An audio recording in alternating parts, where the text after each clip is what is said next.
Hello, everyone, and welcome to episode 273 of At Odds with Wrestling. Joe and Adam here. Adam, hello. How are you? I'm doing fine. How was your Christmas, Joe? Not bad. Obviously, Christmas being on a Monday was very odd. Yeah, you guys talked about it on one of the other shows, but my days were way thrown off, because there was football for like 4 days in a row, it felt like, and yeah, I had nothing to base my time on. Right. And then this was the first week I was back to work in like a week and a half, so like my mind was kind of frazzled from that. And and then there's like no new WWE content this week. Yeah, I went, well, there was NXT, come on, we'll hear all about that later on in the show. Will I? Yes, you get to hear all about it, Joe, but I do begrudgingly throw on Raw and fast forward through it just to see if there's anything that the Felicia needs to take notice of. And I saw it was a recap show, and I was like, all right, cool. I was about to say 3 hours, but that's about 10 minutes of fast forwarding that I don't have to do. Yeah, then SmackDown's best of show this weekend as well. Oh, nice. Yeah. Very happy about that. I know we're not a ratings talk person. I don't even know how I saw it because I have like all ratings discussion and ratings people muted. Mm-hmm. But because Raw was a best of, and AEW did, and again, listen, ratings are subjective, whatever, right? So this was the lowest rated Raw of all time. This past really? Raw, yes, the lowest rated Raw in the history of the show, and AEW beat Raw this week. Nice. The tide is turning. That's all it takes, just one win, right? Yep. This Eddie Kingston thing, we'll get into it when we get into it, but Eddie Kingston is the Mick Foley winning the world title, like on Raw versus Nitro, that's the tides have turned. Exactly. And I'm excited to be here. I'm excited to be part of it. And I'm excited to talk about the history of everything that happened on this day in wrestling history here as well. All right. And now, At Odds with Wrestling presents This Day in Wrestling History. I always pull everything. I always include everything that comes up on this day in wrestling history. Sometimes we talk about stuff. Sometimes we don't. Sometimes I'm like, I just want to give it a passing mention. And that's one of these things here today, right? 26 years ago today was Starrcade 1997. This was the big Sting Hogan blow-off. Okay. And I feel as though we have discussed how much WCW has fucked that moment up at least 4 times on this show alone. 100%. I don't know if it was this day in history, but it's come up many times. It's come up on the Patreon, Right. And it's just that today was the day. Today's the 26th anniversary. I'd be remiss if I didn't mention it. I mentioned it. Moving on. Okay. All right. On this day in wrestling history, if I do my gazintas, 31 years ago, because we're all very old, was WCW presented in 1992, WCW presented Starrcade from the Omni in Atlanta, Georgia. There has never been a more Bill Watts ass card in the short history of Bill Watts booking WCW than this show, right? Yeah, I see a million names on that card, and you have half of it covered up too. So right, okay, so this is when they decided, because Bill Watts is running things, but Dusty was booking, and they wanted to make Battle Bowl a thing. And I think this was the first or second ever. It was the second ever Battle Bowl, and they did the draws as a shoot, right? Okay. So in years that would come by in like 94, 95, 96, they would be the most worked like draws in the history of whatever. But all the draws are a shoot. The winners of the tag matches go on to a battle royal at the end of the night. The winner of the battle royal wins the Battle Bowl ring, which means nothing. Yeah, it doesn't have the prestige of a Dynamite diamond ring. Right. It was a dusty idea of like, in sports, when you win, you get a ring. Yeah. And he's like, he goes, I want something in wrestling that you don't win a belt, you win a ring. Okay. Sure.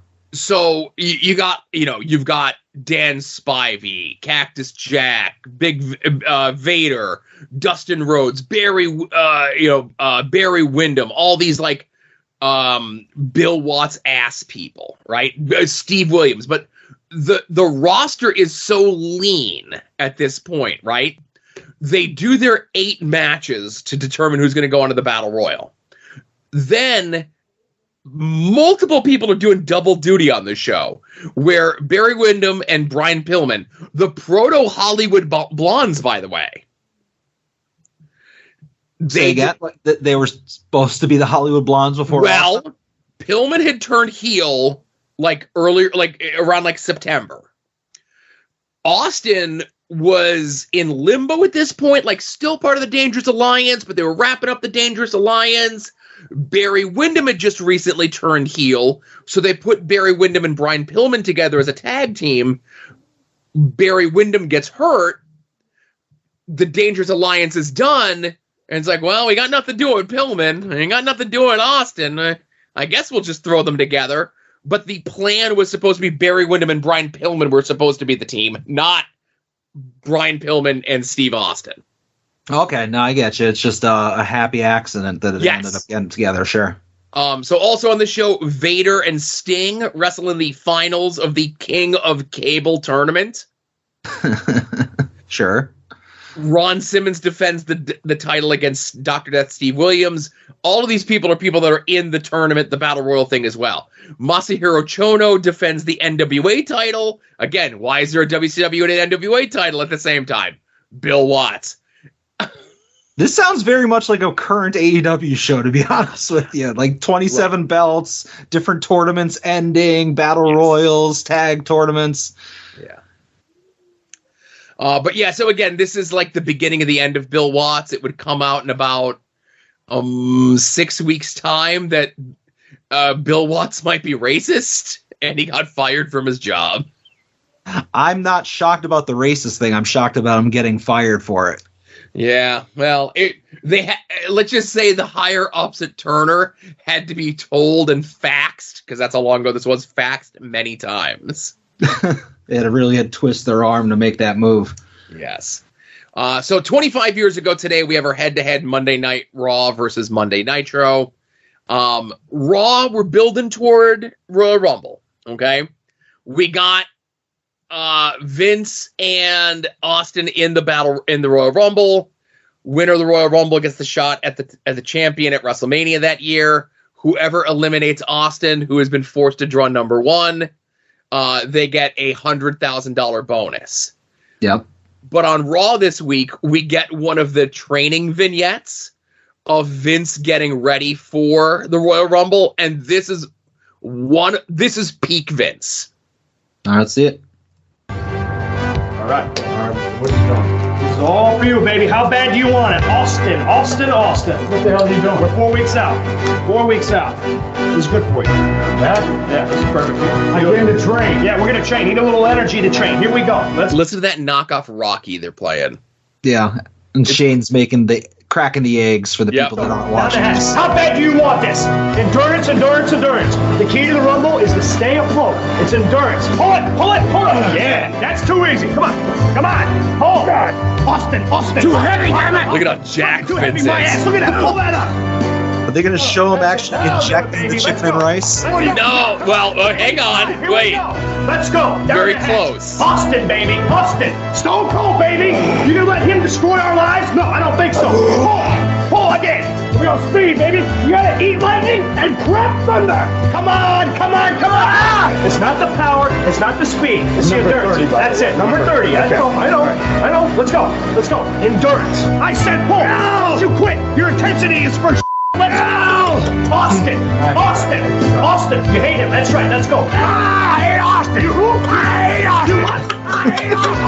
Let's go. Here we go. Come on, take the pill. All right. Take the pill. Who's Austin? Austin's mine. Yeah, that's it. One more, baby. Yeah, pull. That gym hasn't been up Come on, since don't let these dudes. 1986. Come on, fire. That's the gym in Titan Towers. No, I know, but I'm saying like it's got the lighting that you would expect in like 1986, 87. That's the lighting that you're seeing here. If you've seen this clip and you're seeing right now, this is the same lighting that you would see in like Ico Pro commercials and episodes of WBF Body Stars. Exactly. Austin! Get it, baby! Austin! Get it down! Yes! That's it! It's making a mess of himself. Nice! Who do you want? Austin! Who do you want? Austin! Who? Austin! Who do you hate? Austin!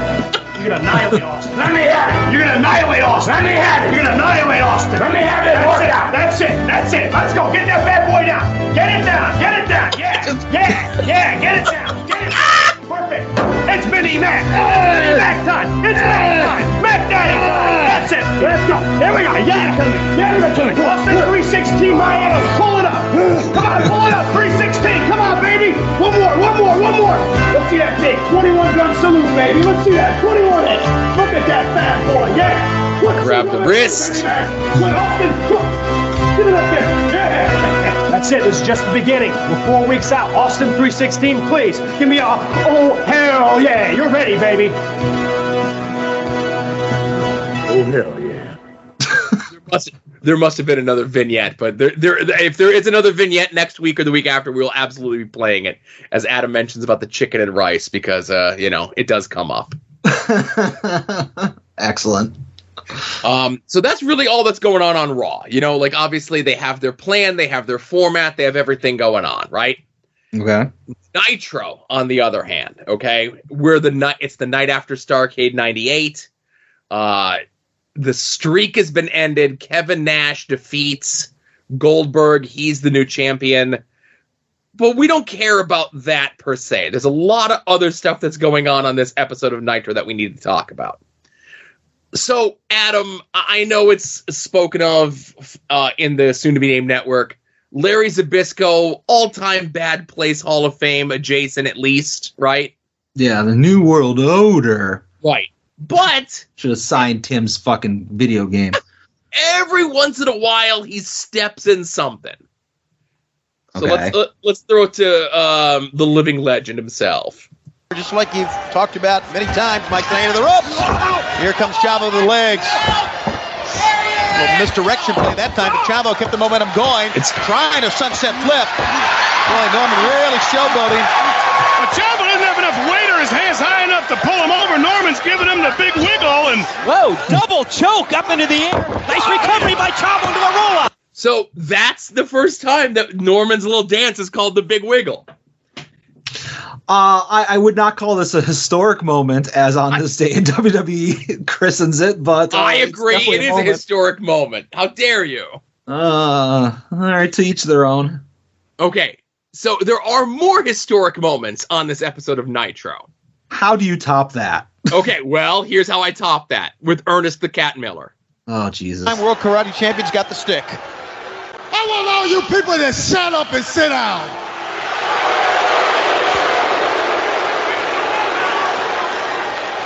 Now, you people should be glad to see me out here because you know that I'm the greatest.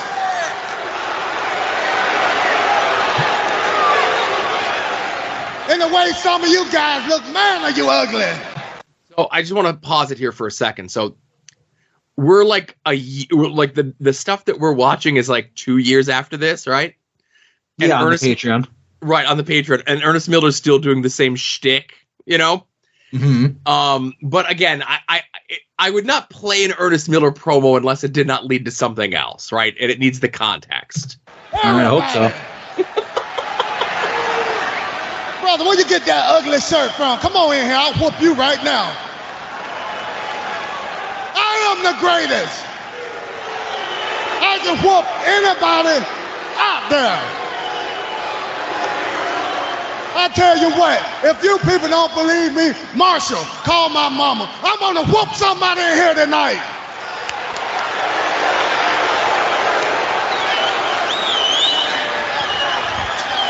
Hey. You come on in here. Hey. Yes. Come on out here. What's this all Let's about? go. Come on out. You know, week after week we listen to Ernest Mills talking about his black belt experience, and I don't know a lot about karate. I delve in it a little bit myself, but my friend Ralphus and I have been looking to find a suitable opponent for this man. And Shima Ramalama Ding Dong, we know that you have what it takes to whoop this man. Ralphus has been watching it. He brought me to your attention. As a matter of fact, come on, buddy, let's go. Let me tell you what we're going to do. We're going to watch your back tonight, and we're going to make sure that Ernest plays it by the rules. I know you were trained by Ultimo Dragon. Right. I know you're a karate master, a karate machine. And Shaman Abanubi, Ralphus and I will watch your back until the end. We promise, because we are true friends. We are true amigos. And I'm telling you, come on, get some fire. Where's your fire? Come on. Put on your war face. We know you can win. We know you can take him. Walk up these steps, little buddy, and whip this man. We're going to watch you.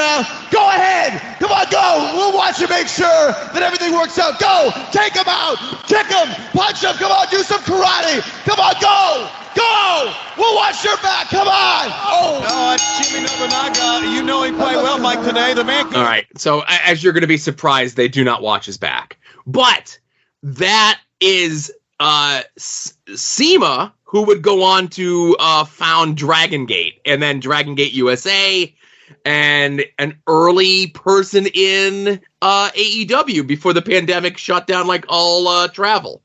I was just about to say all that, but I'm glad you got it right there. Yeah. So, that's Sema's debut, and they gave him like the little rub from Jericho. Jericho mentioned that he was trained by Ultimo Dragon and the Toryumon promotion, and Jericho and Ultimo Dragon were buddies and pals and so forth. And I think in a different world, remember when they did the 5 trials of Jericho leading up to the match with MJF? Uh-huh. If travel was different, we probably would have gotten Jericho, Ultimo Dragon, or at the very least Jericho Sema in AEW. Yeah, like instead of Nick Gage, like a random throw in. Right. Like that. Right. Okay. But also on this Nitro, as we saw last week, I know you had asked, how could he get any sadder? But, Raven is sad Scotty Flamingo. His mom finally confronted him on air. And now Scotty is not at the building. He's not blowing off wrestling matches. He's finally back home in Palm Springs. Did we ever figure out if this is his shoot mom? I don't know. Damn it. Somebody let us know. Coming for her son. Take a look. Come on, baby!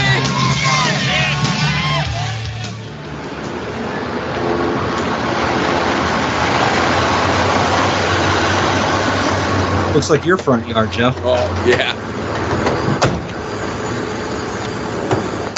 Yeah, thanks for opening the door for me, Chris. Come on, Scotty. We're home. Let's get out.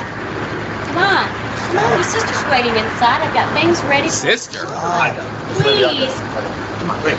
Look at this. Come on, Scotty. You're I know home it's awesome. now. I live here, you idiot.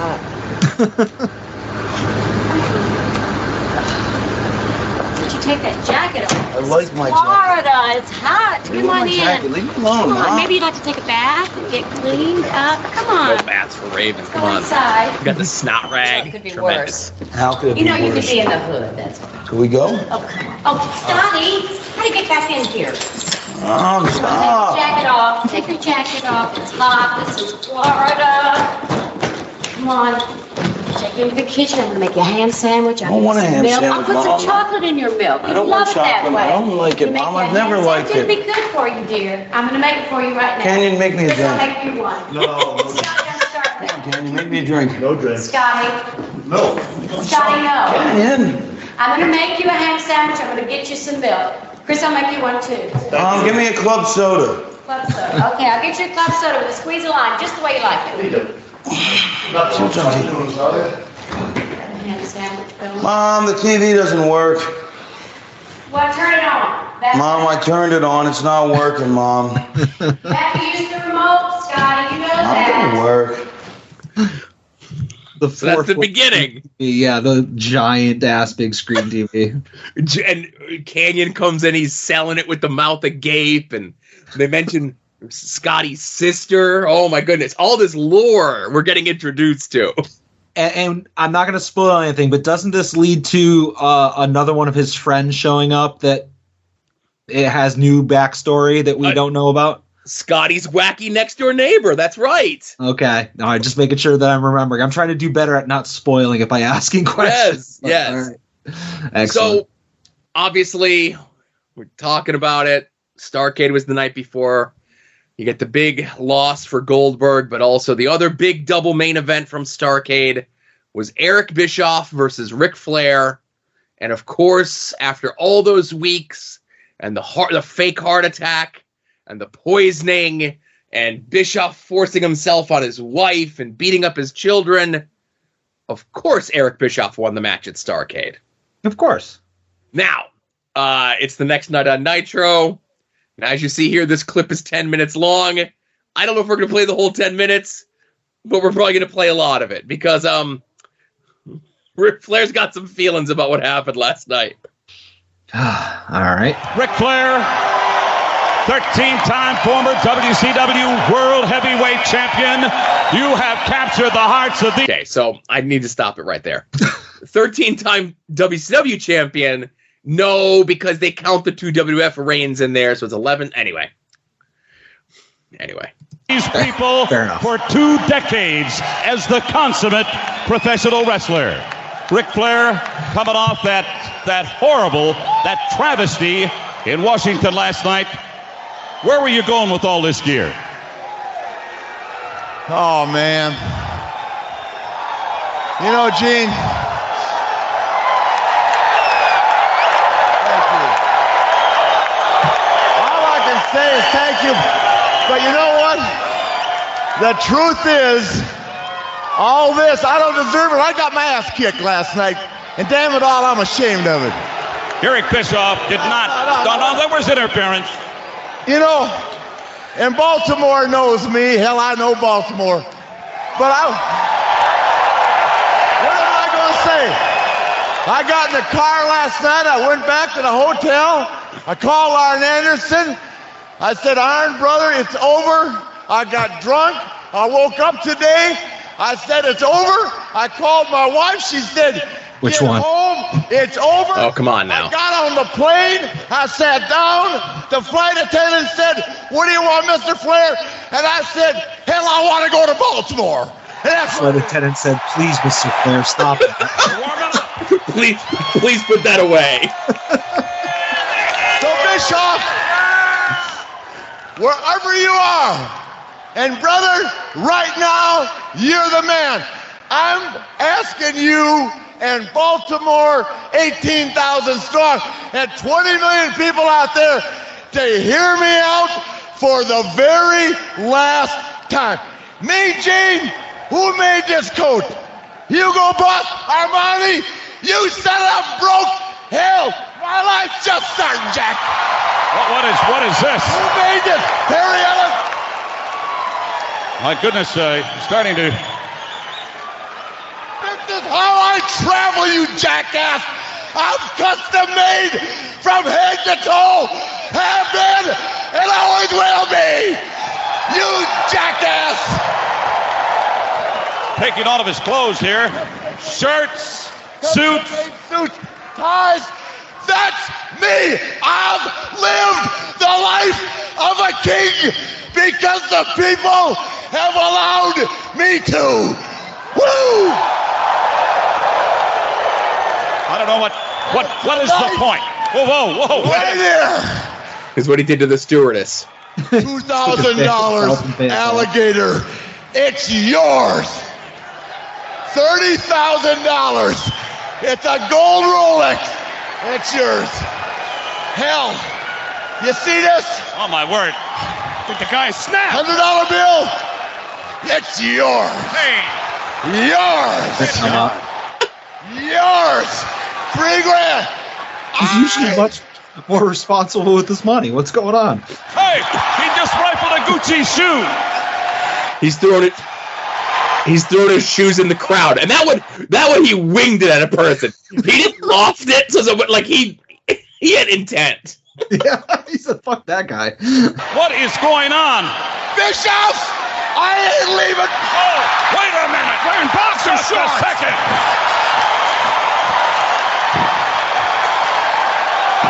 Dropping the elbow. I'm not leaving Baltimore till you and I get something straight. I'm telling you, Bischoff, I will leave the wrestling world forever. I will sign my house, my cars, whatever money I have, I'll sign it over to you. I will give you the satisfaction of saying you raped the Nature Boy. Huh? If you have the you-know-what to walk Say rape, but don't say balls. Yeah, it's a bridge too far. the aisle here tonight one more time. He called him out. Oh, whoa. You've got thousands of dollars laid out here. You'll sign everything over you want. But the one stipulation that I'm begging you, God, I'm begging you, Bischoff, be a man. If by the grace of the good Lord, woo, I beat you, I get to run WCW for 90 days. Get out of here. And the first thing I'm going to do is take your head out of Hogan's ass. Woo! That sounds like a challenge. You have had Turner blindfolded. You're a scammer. You're a schemer. You've got the brain of a pisshead, and you're running an empire. You're not smart. It's tradition. It's Goldberg. It's Nash. It's the Four Horsemen. It's the Steiners, Luger, Sting, and all of us that have bled and sweat hell. Wait a minute, there are no more clothes left here. Nature Boy, what is this? Oh, my. Oh. $30,000.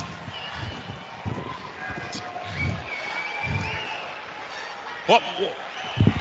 Took out some handcuffs. I ain't going home He's handcuffing himself to the ring. until you get your ass out here. Come on. Okay, I've been told we're going to be right back. Don't go away, please. Bischoff, you turn the camera off, and I'll be naked when you come back. Oh, my God. He'll do it. This is unbelievable. Fans, you can't afford to go anywhere. Sit in your seat and you count. Come on back. Woo! Now, not to make light of the countless allegations of sexual assault against the Nature Boy Ric Flair, but we should have seen this coming, right? This is 25 years ago. Yeah, really. Nate. So Bischoff comes out, he accepts the match, and like it's got you hyped up, it's got you ready, like things are gonna happen, right? Of course. Of course, there's multiple run-ins, capped off by the Giant coming in. I'm sorry. Yeah. The Giant coming in. Did that. Then who comes out to stop the Giant but Macho Man, who's in his short hair with Gorgeous George phase, dressed up in NWO Hollywood outfit. Even though the last time he was on TV, he was part of the Wolfpack. He swerves the Giant, gives him a low blow, tosses him out, and allows Ric Flair to get the win over Eric Bischoff. I'm a little upset that I didn't get to see that Gorgeous George clip, but go on. It's just her walking out to the ring with Macho Man. She don't do nothing of note, right? Sometimes that's enough. But listen, both companies, this is a turnaround. It's a hot angle the night after a pay-per-view. Adam, what could go wrong? I cannot imagine anything that could go wrong. Now, I could sit here and talk for the next 40 hours about what happens at WCW in the next 4 months, let alone over the next 2 years or whatever it is. But I will say this. There is no homework this week. There won't be anything on the Patreon or whatever. If you got time in your busy schedule, there's no Raw, there's no SmackDown. I don't. We're probably going to talk about the January 4th, 1999 Raw next week. And we're probably going to talk about the January 4th, 1999 Nitro next week. If you haven't seen them in a while, maybe give yourself a little bit of a refresher. I'll be watching them both between now and then. All right. Now, one last thing, of course, that we have to cap things off with here, Adam. Now, again, I know we don't talk about old stuff, of course, to you, anything that happened. You know, you're one of these classic wrestling fans that only know the Attitude Era and Sooner, you know. 1990, come on. All right. So, Ed? Yes.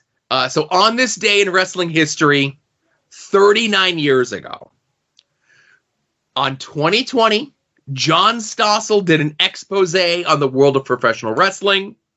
He interviewed this wrestler, Eddie Mansfield, who exposed the business, showed that wrestlers cut themselves to bleed. The wrestling business will never be able to come back from this. But all of that happened on that 2020 report, this is what everyone remembers from it. I wouldn't be in it if it wasn't. Why is it a good business? Because only the tough survive. That's the reason you ain't in it. And this punk holding the camera reading he ain't in it. Reading these rednecks out here ain't in it because it's a tough business. That's terrific. Wait, is that all you got? I'll ask you the standard question. You know? Standard question. I think this is fake. You think it's fake? What's that? Is that fake? Huh? What the hell's wrong with you? That's open hand slap, huh? You think it's fake? Ah! I wouldn't be in now. So this was obviously pre-recorded.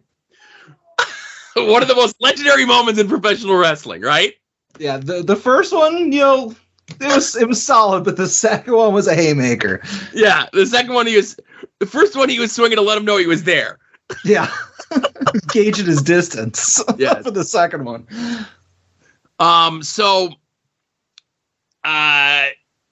this is pre-recorded. It airs, on this day. This same night that this is airing on 2020, Madison Square Garden, they start the angle to build toward the first WrestleMania. It's the Captain Lou Albano babyface turn, where Cyndi Lauper and Dick Clark acknowledge that Captain Lou helped out with the muscular dystrophy charity. They present him with a gold record.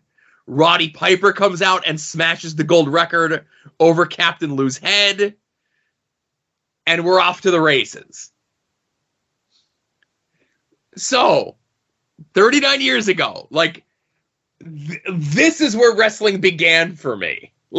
I had been watching a little bit beforehand. I remember seeing the Piper Snuka thing, probably not on the first airing, but it was definitely before all of this. Mm-hmm. But, this happening on regular TV and me watching this as a 7-year-old kid, right? Yeah. And then the TV the next day where they recap what happened at Madison Square Garden the night before, it's just I'm hooked. I never looked back. Yeah, and I definitely didn't learn about this for the first time on the Dark Side of the Ring documentary. Really? Yeah, I think we talked about that when it happened, when we watched the show. I might have heard of it. I never saw it before. I might have blocked it out because I was embarrassed for you. It happened in '84. Come on. Legendary moment. Anyway. So, hey, that's what happened this day wrestling history. Adam, it's the end of the year. I figure I'll let you go first. What would you like to talk about that happened in the last 7 days in the world of professional wrestling? 3 words. Eddie fucking Kingston, Joe. Well, Joe is the 4th word, but that wasn't part of it. So obviously we all knew what the best case scenario, at least for our fandom, would be in this tournament. And that was having Eddie Kingston. Well, we all wanted him just to win every match, but when it became clear he wasn't going to win every match, we're like, okay, he has to come from behind and win the block. And then when you start fantasy booking the other side, it's like, okay, do we want to push Swerve?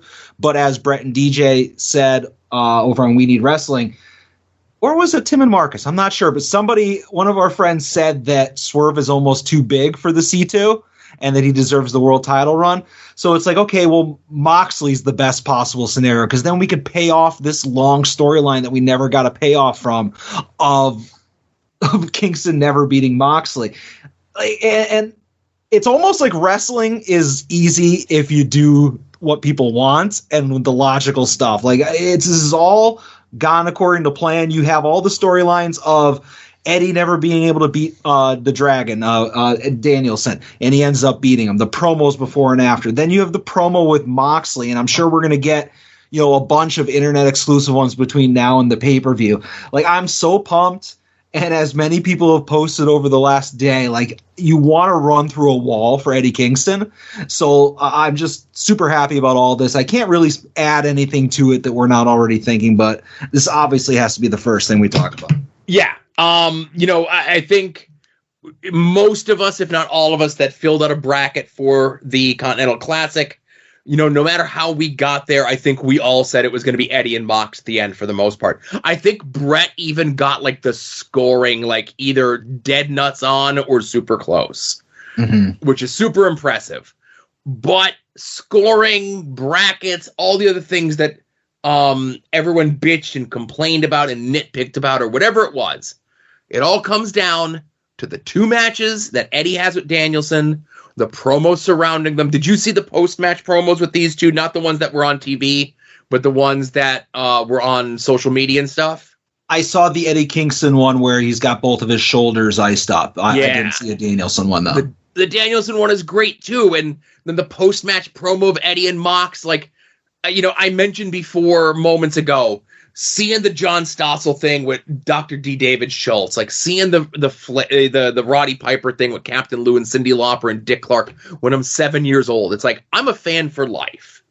It's stuff like this with Eddie, John Moxley, Bryan Danielson, everybody that had these crazy matches in the Continental Classic that keeps me here as a fan. Like, I've definitely, like, my fandom has gone up and down, but I've never left, and I can never see myself ever leaving being a fan of professional wrestling. And, this is not, and, you'd mentioned about Swerve, and I don't think Swerve is too big for the Continental Classic yet, but his story is different. And as we've seen over the 6 weeks, they peppered in the stuff with Keith Lee, and when we get to talking about the pay-per-view, I'll make all my bold predictions there. But 2024 is going to be Swerve's year. Let Eddie close out 2023 on this high, right? Yeah. Winning the Ring of Honor championship, winning the New Japan Strong, competing in the G1, being in this tournament, getting that first victory ever over Danielson. Going in, having the match with Mox this weekend that I'm sure is going to knock people's socks off, and being the first ever American Triple Crown champion. Now, granted, do I think Eddie's going to have a long reign as the champion? Probably not. He says it himself. He's the king of the bums, king of the underdogs, all the other things that he would be. And Eddie is definitely someone who fights from behind effectively. But it's nice when the guy who fights from behind gets that moment to shine. And that's what this past Wednesday was. And that's what this upcoming Saturday is going to be. And I'm excited. I'm here for it. I can't wait. Yeah. And we'll talk about like predictions in a little bit, but I just can't imagine a world where he doesn't get, he being Kingston, get that win over Moxley, just to finish the story, to borrow a term from the other guys, And that's the thing. With WWE, like, Cody had to tell us and make this imaginary thing about it's the title his dad never won, and I'm going to finish the story for my dad because that's what he wanted to, and, it became a meme, and then he didn't finish the story, and whatever it is. Eddie just does it, man. He don't tell you. Yeah.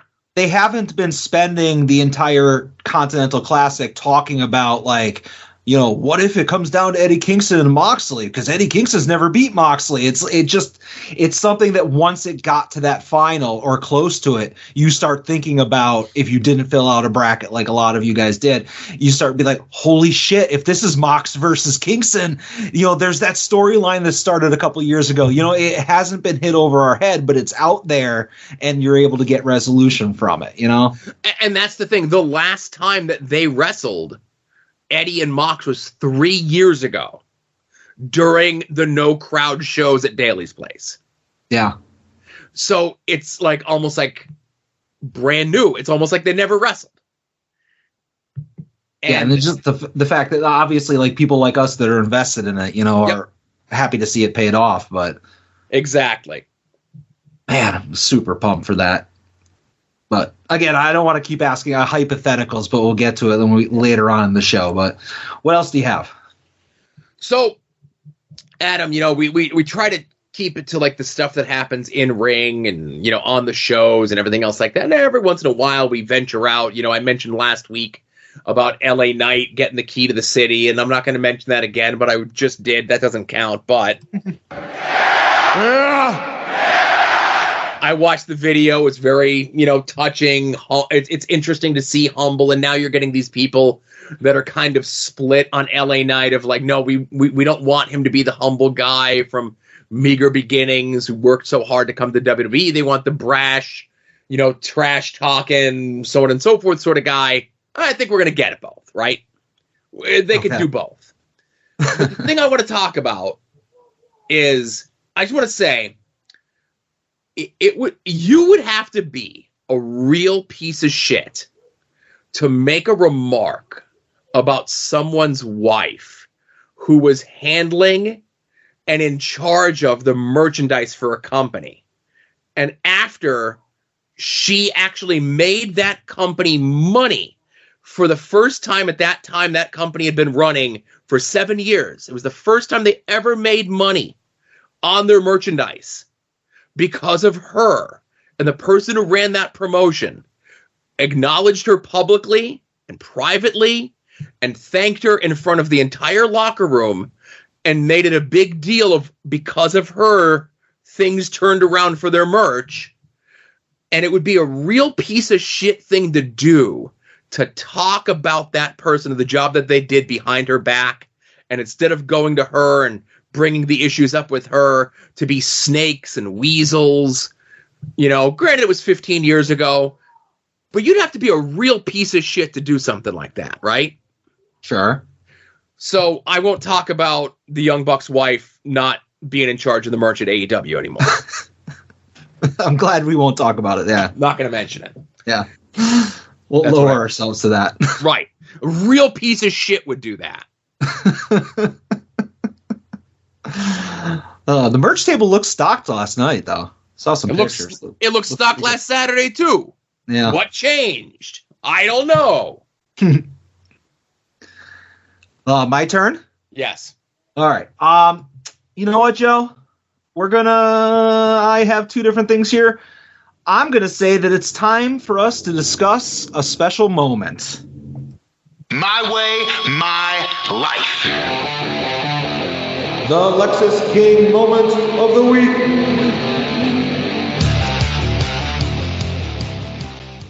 That's right, Joe. I watched NXT, so you don't have to. And right. Lexis King competed in the men's breakout tournament semifinals, and the NXT random name generator has gone off and boop, boop, boop, boop, boop, boop, boop, boop, and it has generated Riley Osborne as his competitor. And Riley Osborne is one of the Chase U background guys, like just one of the random people that wears a Chase U shirt. So I've never seen him before. This match, basically Lexis King's offense was primarily a single leg crab that he held for a few minutes, and then Riley basically bumped off of him and outclassed him in every way. Much better wrestler, this Osborne kid. But then I guess the guy who Lexis replaced in the tournament, who I think they called Bear Hill. I'm still not clear on who this is, but it's like a Native American gimmick. Not like, I don't know. Like Tatanka? It's kind of like he wears like street clothes, but he has his face painted. He's like, Native American, but like not like, with a tomahawk. But his name is Bear Hill, and he came out and he distracted Lexis King by basically hitting the chair that he was carrying. He was like hitting it like like clapping, and that was enough to distract Lexis King, and Osborne hits a shooting star press and gets the win. That's right, Lexis King does not advance in the men's breakout tournament. Instead, whoever wins this tournament will be somebody that I've never heard of and is somehow a bigger star than Lexis King. And then Bear Hill, again, don't know if that's his name, he does back rakes to Lexis a bunch of times before Lexis runs away. So Lexis got his back scratched a bunch of times by a guy named Bear, and that was your Lexis King moment of the week. You know, the Lexis King moments are so good, they don't even recap them on the WWE YouTube page. Do you see any guy that has like some face paint and maybe like a mohawk, like any of those clips? Because I'm trying to figure. Oh, there he is. Right there on the right in the middle. That's the match. Riley Osborne versus. Oh, there it is. Okay. Yeah. There's the guy sitting on the chair. That's the Native American dude. And again, I think his name is Bear Hill. We're going to go right to the finish here. Okay. King! He didn't care about you being King. King, who of course has crowned himself the breakout star already. Osborne trying to fight his way to the finals. The winner of this tournament gets a guaranteed championship contract to execute at their own will. And there's Lexis King again. Innovative backstabber.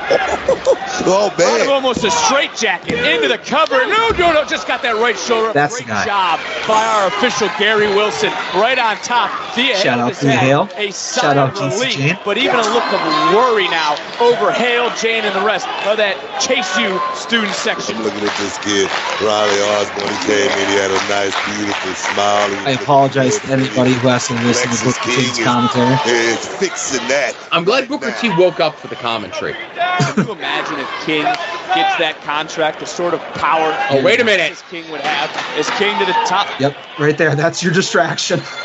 Barrow providing that distraction. It's a pretty nice King move. took his eye off the ball. Osborne, target acquired. Shooting star press. Cover. Count. Not like this. Osborne is headed to the finals. I hope they show the back scratch. Riley Still time. Oh. No, that's it. They don't show the back scratching. Damn it. But that was your moment right there. Be sure to give it a like and a subscribe, Joe. Trey Bearhill is the gentleman's name. Okay, so I did hear Bear Hill. I thought it was just that was his name, Bear Hill. But Trey Bear Hill. He's like a hillbilly character. He's got like schmutz on his face or something. No, it's like war paint. All right. But anyways, that's your Lexis King moment of the week. All right. Well, what do you got, Joe? All right.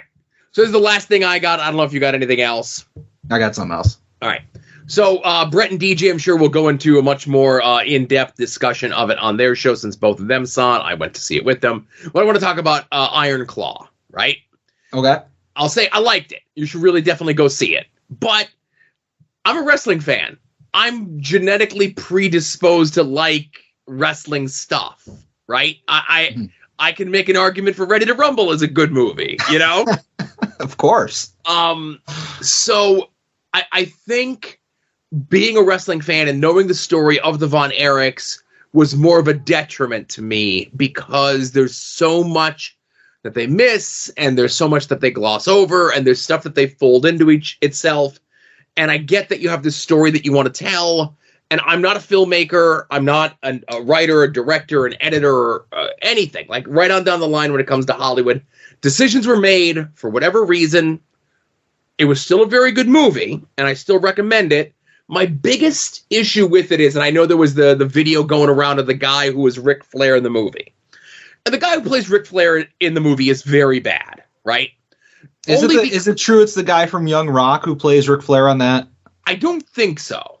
Okay, I thought I saw that, but I might have gotten got. Yeah, so the thing is, it's bad, but it's not bad enough to ruin the movie. And I think the reason it's so glaringly bad is that, like, your neighbor does a good Ric Flair impersonation, right? Yeah. And the guy couldn't woo? The guy had the verbiage, but he didn't have the delivery, right? Yeah. His woo was bad. His hair was bad. He looked like he looked like a child. He didn't look like a man, like how Ric Flair looks like a man. Now, that being said, my biggest issue with the movie was the casting of the Von Erichs themselves. I know Zac Efron is the biggest name in the movie, I guess. And I know friend of the show, listener to the show, Tom Green had mentioned this. It was as though he had been cast for and trained with the chicken and rice to be Kerry Von Erich. And when he showed up on set, they're like, "Yeah, you're Dave, you're Kevin now. You're just Kevin now." And he didn't look like Kevin. He looked like Kerry. Okay. And the guy who played Kerry looked like Dr. Tom Pritchard, right? So it was just like, and like there's like issues with like time and the way that time moves, and again, spoilers for the movie. Like they do this whole thing where David dies. They decide that it's going to be Kerry who takes on Ric Flair at the Parade of Champions. Kerry wins. He's the NWA champion. He's got the NWA title at home. He's going to go out. He's very clearly drunk and pilled up. He goes out and rides his motorcycle. And then in the next scene, he's missing a foot. Now, that's not how it happened. Yeah, they're just like, power of myth. But I get we got to compress stuff together. We got to line stuff up in a certain way. There were other people that were complaining that they weren't hard enough on Fritz, right? Okay. And Fritz Von Erich is definitely the villain of the movie, but the fact that this was not a wrestling movie, this was a quote-unquote like good movie, an art house film that just happened to have a subject of professional wrestling, they couldn't have Fritz be a mustache-twirling villain. They have to have him be a flawed person, and he was pretty shitty in the movie, but it was interesting to see a movie where wrestling is the main thrust of everything, and it kind of be like subtle and not like beat you over the head with it. Granted, there's like two different scenes where Fritz is like talking about like being a dick. Like he's just talking like it comes off that he's a bad person. And the score starts to get like a little bit of an evil hint to it, that if you don't notice it, you don't notice it. But like the score just changed a little bit when Fritz is laying out his plan of like, how we're going to get the NWA champion here, and then you're going to do this to them, and then they're going to have no choice, and so on and so forth. And then when he lays out his plan, and like Bill Mercer, whoever leaves, and he sits there in his chair, and the score just gets a little bit more like ominous, right? And that's about as like overt as the movie gets that this guy is evil. And he's evil. It's a good movie. I recommend it. This is definitely something that I will be purchasing when it comes out on Blu-ray, because I want to see what was on the cutting room floor. I think people had pointed out either on Twitter or in the Discord that they absolutely filmed the pizza buffet commercial with these characters. Okay. And I wanted that to be the post-credit scene, like, there's Thanos, but like, no, here's the boys doing the Pizza Inn commercial, or whatever the pizza place is that they did the promotions for. Mm-hmm. And like, I wanted to see them do it. Like, it's one thing to act, and it's another thing to be a bad actor, but it's another thing to be a good actor acting bad. And that's what they would have to do to be in that pizza commercial. And I really wanted to see how they tried to pull it off. I mean, I'll definitely see it. I'm not going to go to the movies and see it. I'll wait till it's streaming somewhere. But it is nice to see, because I remember when this was maybe not first announced, but when it was getting closer to release, it was supposed to be a very limited release. And I know you guys were talking about like having to go to New York or Philly or something to watch it. So it's nice to see that it came to our neck of the woods. Yep.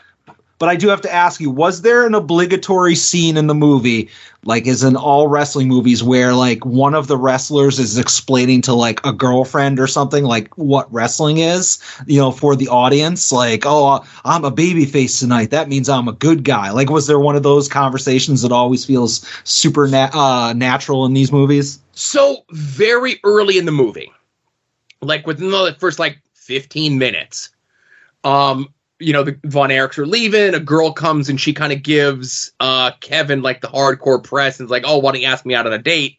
They go out on a date and they're talking and he's banged up and she just goes, I thought it was fake. And he's like, and he gets all serious. He's like, no, like, it's like I have to work out every day and like this toll and this. And then she goes, not fake, but she's like, you guys know who's going to win beforehand, right? And they do kind of like an explanation of it there. They don't spend a ton of time on it. It's maybe like 90 seconds, 2 minutes in the movie, and that's it. Okay. I just feel like there hasn't been a wrestling thing that hasn't had a conversation like that in there. Right. And then they show another part where it's, Kevin and David are going over a match. It's going to be like, who's not Dolph Ziggler, the shitty Nemeth brother is Gino Hernandez. Okay, Ryan Nemeth. Right. It's Gino Hernandez and Bruiser Brody. And they just show a scene real quick where it's like, they're going over the match beforehand, like just a busy locker room. The four of them are there and like, okay, we're going to get the heat on you. We're going to toss you into the buckle. When I do, you do the up and over. You make the tag. You come in. You hit me with this. We'll distract the referee, so on and so forth. And that's how it'll go. All right, got it. Good. We'll get it out there. And then they show what they just explained. Okay. And that's really it. That's like the only like wrestling is fake things that you get in the movie. Okay. I was just curious, but yeah, I'll check it out when it comes out, Yeah, it was really good. I'm glad I went to go see it opening weekend. I'm glad I went to go see it with the boys, and yeah, I recommend it. All right, you have anything else? That's it. That's my last bit of business. I have one other thing, Joe. I do need to compose myself first because I'm pretty heated about this. Oh, all right, hang on. I move slow with these. I should have known. I don't know where this comes sometimes, so.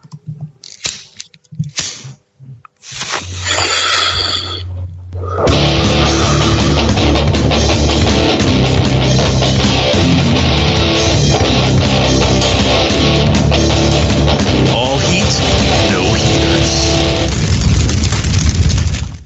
Joe, what's the purpose of starting up a wrestling business? What is your end goal when you're in the wrestling business?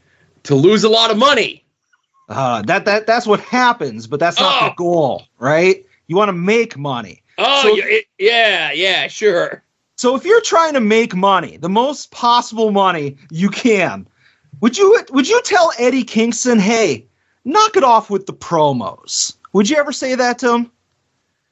No, I wouldn't. Eddie, you're hitting a little too hard. I need you to do a leg stomp. Or you know what? Tony Storm, you're acting weird. Can you play this a little bit more straight? Would you do that, Joe, if you're trying to make money? No, I wouldn't. Would you ask the board to start bumping more? Oh, God, no. Of course not. These are all stupid things that you would never do. And Joe, over the weekend, we got to see, quite possibly, the debut of the greatest wrestling gear in the history of man, worn by Skye Blue, when she tagged with Julia Hart. Okay. And it was a work of art. It was it allowed her to. It was 4-man function. She got very good flexibility out of that. So it's like, okay, AEW's winning this. They're winning the war. But then I turn on Dynamite last night and I see the Skye Blue versus Chris Statlander match. And Joe, something changed. And I couldn't quite put my finger on it, even though I wanted to. And I tried to figure out what was different about Skye Blue's gear. And it's almost like there was an extra layer thrown in there, and it altered the entire gear. And even though I'm uncancelable, I'm going to be very delicate with this. And I just think whoever made that call doesn't want to make money, doesn't want to beat WWE, and doesn't consider themselves like a potential rival to the big company. I'm just so hot from this, Joe. And shout out Brett. This is all his idea, but I'm not happy about it. So I'll say this. Obviously Skye Blue is a new spooky character. Sometimes they say she's Skye Black, right? Obviously, I would assume she went out and commissioned new gear to be made to accentuate her new spooky disposition, if you will, right? Yep. Let all that spooky hang out. Yep. Right. Okay. I can't imagine Tony Khan going up to any woman on the show and saying a little more here, a little less there. Maybe you want to lift that up. Maybe you want to, you know what I mean? Like, I don't see that happening. But I will say this. If Skye Blue is supposed to be a bad guy, if you want heel heat, you got to hide the ass meat. I don't agree. I feel like this was. I think we're about to see the debut of 2024's version of Standards in Practice, and they took this away from us. And, if she starts wrestling in long boys, we'll revisit this. I'm not happy, Joe. I'm not happy at all. I'm sure somehow this too shall pass. That's possible. I am known to fly off the handle about certain things, but yes. Since we're trying to win a war, we meaning AEW, did you know that there's a premium live event this weekend? No, I knew there was a pay-per-view this weekend. Oh, that's the thing. It's Sami Zayn's kicking down to the ring. It's Eddie Kingston doing his thing. Ruby Soho on the show. Bryan Danielson. No. Is it the Tribal Chief? Yard? Let's find out. Does Joe know the card? That's right, Joe. According to Wikipedia, I forgot the script. According to Wikipedia, AEW will be holding World's End this week, and Wikipedia, being the most trusted source of all wrestling news and information, says that there are 10 announced matches.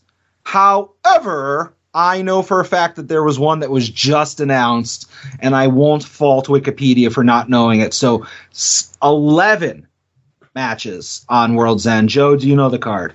Yeah, I think I do. So let's get some of the title matches out of the way first if we can. We got Toni Storm defending the title against Riho. Yep. We've got the aforementioned Julia Hart defending her title against Abaddon. Yep. Christian Cage is defending his title against what's mad at y'all don't like Edge in a no disqualification match. That's correct. That's 3. Okay. Why? At one point I thought it was supposed to be a cage match for some reason, like Christian Cage match. Anyway. Then I know the trios titles aren't currently being defended. The tag titles are not being defended, but there's an 8-person tag match, which is Big Bill, Ricky Starks, Powerhouse Hobbs, and Kyle Fletcher. Takeshita instead. Takeshita is in the match. Okay, I wasn't sure if it was Kyle Fletcher or Takeshita. Taking on Jericho, Sam Guevara, Stang, and Darby Allin. That's number 4. Okay. We have MJF taking on Samoa Joe for the AEW World Title. That's 5. We have the real main event, the finals of the Continental Classic, which is Eddie Kingston versus Jon Moxley. That's 6. Keith Lee taking on Swerve Strickland. That's 7. Okay. Let me think here. I'm looking at everybody on the card here to see. Now, I know I saw it pop up. It's the other 8 people from the Continental Classic in a big 8-person match. It's Correct. like Mark Briscoe, Brody King. I forget who's on what sides, but it just literally got announced an hour ago. Yeah, it's Claudio, Danielson, Briscoe, and Garcia. Red Death, versus the other guys, Jay Lethal, Roosh, Jay White, and Brody. Okay. Did they announce Andrade versus Rusev? Yes, Miro, Rusev, whatever. I don't want there to be a lot of dead air on the show, but I'm trying to think. Did they FTR versus House of Black in some combination? Surprisingly not. Okay. Why did I think they announced that on Collision this past week? Nope. Okay. Wikipedia says it's not there. Most trusted source. Wheeler Yuta versus Hook for the FTW title in FTW Rules. That is correct. And what do I got? 2 left? You have 1 left. I'm going to kick myself out not getting this, so I don't know what I'm just going to say I don't remember what it is right now. It's a 20-man battle royal for a TNT title shot. That's not real, but yeah. And right, I remember anytime, anywhere. Is that officially part of the show, or is that on the pre-show? Or did they didn't say? Wikipedia does not have anything listed on the pre-show, but I wouldn't be surprised if that was there. I'm sure Hook Yuta will be there as well, you know? Yeah. All right. So Yeah, AEW pay-per-views typically deliver, right? Yeah, I was just about to say, I'm actually surprised that FTR House of Black isn't on here because that's been going on for a while, and it might actually be on there. You know, I could see something getting bumped to the pre-show, maybe Julia Hart Abaddon, you know? Before they announced the 8-person with all the leftovers from the Continental Classic, I was thinking that we were going to do the 3 members of House of Black against FTR and Garcia. Has Garcia been involved in that? Yeah, because he beat Brody King on Collision this past week, and then Buddy and Black Al came in and they beat him up after the match, and then FTR came in and made the save on Garcia. I completely forgot about that. You're right. So that's why I'm like, oh, maybe they'll do that as a 6-person, but whatever. I could see them announcing like an Acclaimed match. OC doesn't have a match in the pay-per-view. Maybe, you know, a lot of these people might just be thrown in the 20-person battle royal. Yeah, I can see that. It's sad because it's like I like the silly little bit of OC just being like, fine, I'll give you a title shot. But, you know, that title has kind of fallen to the wayside since the C2's been going on. Hopefully things change a little bit, you know, in the coming weeks. But I don't see him getting a solo match on this. You never know. They could have set something up on Rampage and we get it. You know, whatever. We'll see. Yeah. So what do you got for predictions for the show? I got a couple bold ones. All right. I mean, honestly, I don't see any titles changing as far as, you know, Yuta's not beating Hook. You know, Julia Hart's not losing to Abaddon. Tony Storm's not losing to Riho. Like, none of those are changing. Correct. I can see Edge winning the TNT title just because it's a no DQ match, and I don't know, like, it was just going to have him lose twice in a row to Christian. Like, I want Christian to retain, but I can see that you need to do something to heat up Edge because, you know, I don't think anybody cares. Like, the AEW fans aren't caring much, so I can see Christian losing the belt, and the only other title that I can see changing hands is now MJF losing to Samoa Joe. I don't think it will, but I want it to. That's more wishful thinking.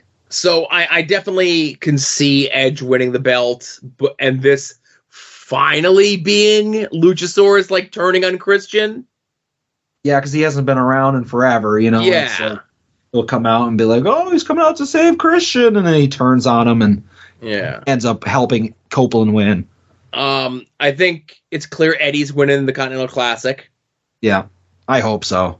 You never know, but again, if you don't believe it ain't going to happen, Eddie's going to win, right? Yeah. I think Keith Lee is going to beat Swerve.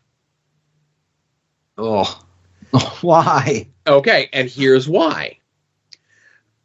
I've convinced myself that they're not going to reveal Swerve as the devil. And we'll get to the thoughts on the reveal of who the devil's going to be, at least. And this is what I'm going to stick with at this point, since Tony kind of teased that we're going to get like a big development with it this weekend. And already the devil's masked henchmen of the Ring of Honor Tag Team Champions, right? Mm-hmm. Which is very stupid. But so Keith Lee wins because of interference from Nana. Backfiring or whatever, right? Okay. And Swerve, over the last, 2 weeks, we were talking to the Discord the other day, that they changed his entrance video to make it, more bright and poppy. Mm-hmm. He's been adding more splashes of color to his gear. And I think Nana is, at the very least, such a despicable heel character. And the Gates of Agony and Brian Cage and that whole affiliation, they need to do something to get Swerve away from them if you're going to push Swerve as not only a top act, but also as a top babyface act. And it's a WWE trope, somebody's going to turn So it's okay, like if they're going to go heel to face or face to heel, it's okay if we beat them in that last match because their last match is a heel because they're going to be babyface, and everybody will remember the babyface turn. So whatever happens with Cage, Gates of Agony, Nana, they cost Swerve the match. Swerve gets pissed off at them and either fires Nana and them, and they beat down Swerve, but it's going to be the impetus that causes Swerve to babyface. Like, officially, like, he is now a babyface, right? Mm-hmm. Now, I know that's going to kill the whole Nana doing the dance to the Swerve music, but what is you mentioned before about Skye Blue and her ass meat. What is a bigger money-making thing? Nana doing a cute dance or Swerve being the face of your company?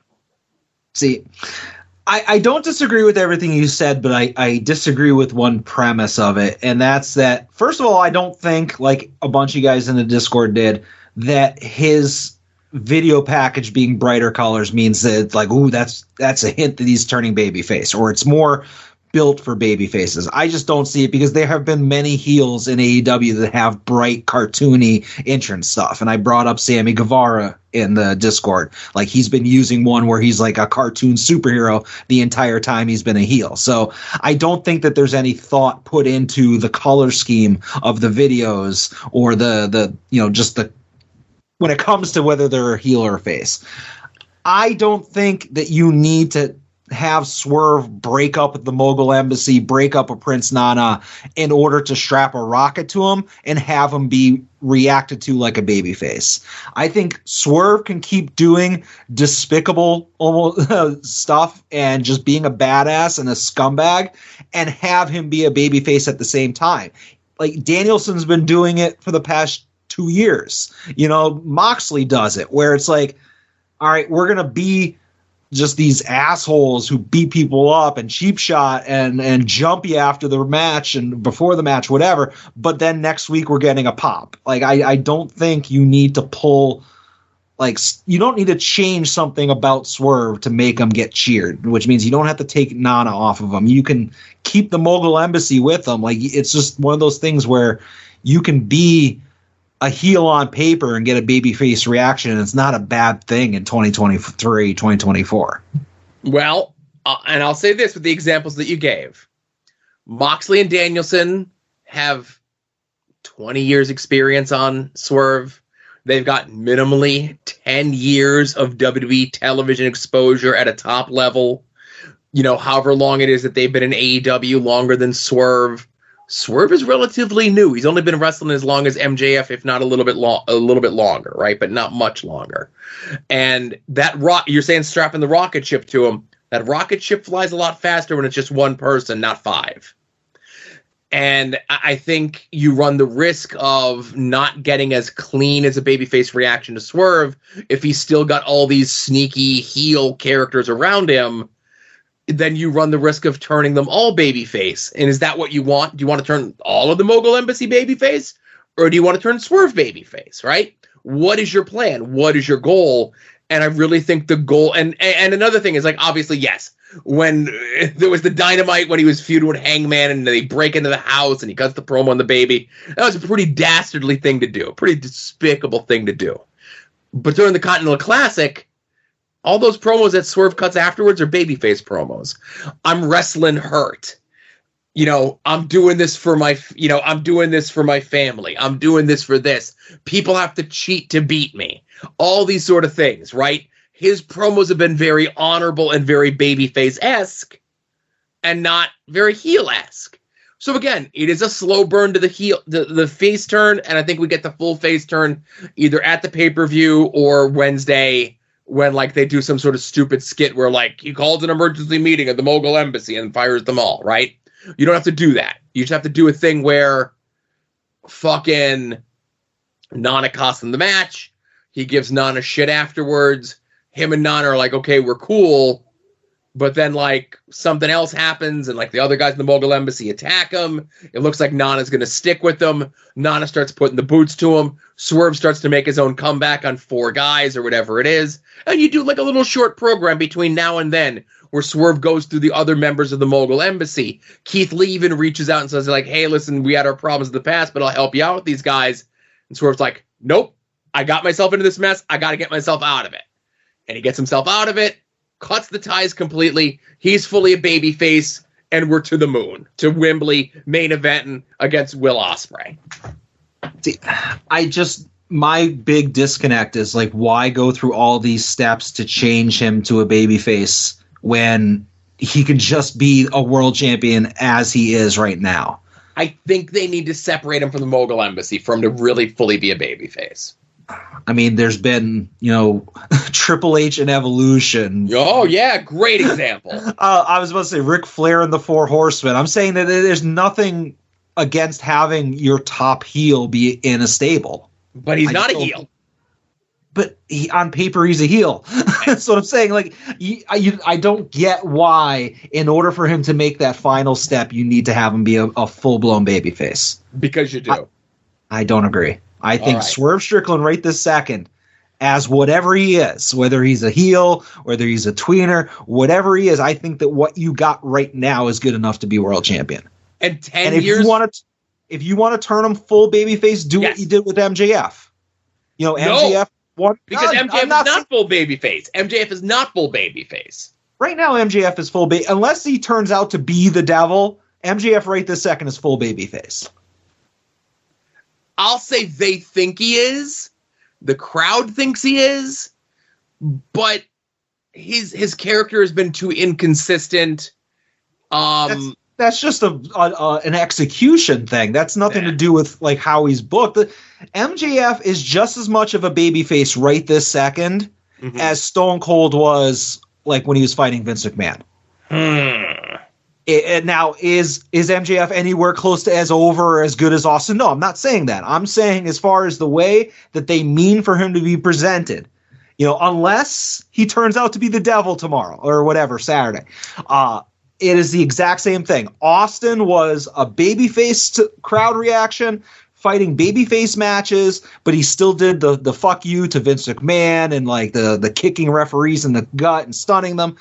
That's basically MJF right now. He's wrestling babyface opponents, unless it's like Samoa Joe, I owe you this match type of thing, but it's still a babyface thing. And when he does his heel stuff, it's with a wink and a nod, and it's like, I'm your scumbag. That's Austin doing the middle finger and the stunning referees. It's the same thing. It's not. The wink and the nod is I'm playing a character of doing these things. Austin was don't trust anyone. MJF's character is looking for that crowd support. He wants everyone to be he wants to be everyone's not scumbag. The exact same thing, but they're definitely parallels of each other. I agree to disagree. All right, well, okay. I'm just saying, like, MJF is absolutely a babyface right this second. They think he is. He's not. They think he is, and he is. No. Let us know what you think. And again, this can all be thrown out the window on Saturday if it turns out that it was me, it was me all along type of promo. But I think he's a babyface. It's not executed as well as it should be, but he's a babyface right now. So my other bold prediction is that MJF retains the title at the pay-per-view. Yeah, I mean, if we didn't have all this devil stuff dangling over, it would be easier to predict this. I feel like MJF has just been getting the shit beat out of him by everybody and doing 2-on-1 stuff, and now you have Joe taking the cut of the money, and laying out MJF at the end of the show. I just can't see how you can just have him beat Samoa Joe again. I don't know. Because you do a bit where the devil and the crew comes out, and obviously they're still working with Samoa Joe. Samoa Joe sold out. They're going to help him beat MJF, but no. They put the screws to Samoa Joe. They lay out Samoa Joe, making everyone think it's like, oh, it's been Max all along. It's all this like stupid swerve upon swerve upon swerve, right? Mm-hmm. The deal with Joe and the devil from this past week was a one-time thing. We get the reveal at the pay-per-view that the devil is Darby Allin. Now, I haven't quite figured out how we write Darby Allin out of the 8-person match on the pay-per-view, but we'll get there when we get there. It'll be very interesting to see who he mixes it up with and who he doesn't during the match. Doesn't matter who the other goons are, really. It all depends about Darby, okay? Darby, for the first time in AEW, is now a heel. Max is incensed. He issues the challenge, I want Darby tonight here on Dynamite. He gets the match, and Darby beats MJF on Dynamite for the title. That's our write-off of Max. He gets to go home. He gets to play his bidding war of 2024 bullshit, sitting at home, looking at the lights. No one cares. Now, here's where our back half of the year, here's where our start of the year goes. This plays off the Pillars thing. It's stupid if it's Britt. It's stupid if it's Jack Perry. It's stupid if it's Dolph Ziggler. You want to have them be involved in some way, that they were part of it, but they were never the devil. It was always Darby. Darby's the champ, and he wants one thing, and he finally wants to be the first person in AEW to beat Sting. Sting is undefeated in his illustrious AEW career. Sting's got his last ever match coming up. Shows sold out. They're building additions onto the building to accommodate the people that want to come and see this match. And you have Sting be like Mr. Hitman. He's like, Darby was my protege. I don't agree with what he's doing. I'm glad he's the champion. I'd like to think a little bit of what I did rubbed off on him, but I'll never fight Darby. I'll just never do it. So they start announcing all these matches like, in his last match, Sting is going to take on whomever. And whoever it is that they announce, Darby and the crew takes them out. They're out. They can't make the pay-per-view. They keep doing it. Darby and the crew keep doing it. Sting finally is like, if this is what you want, you'll get it.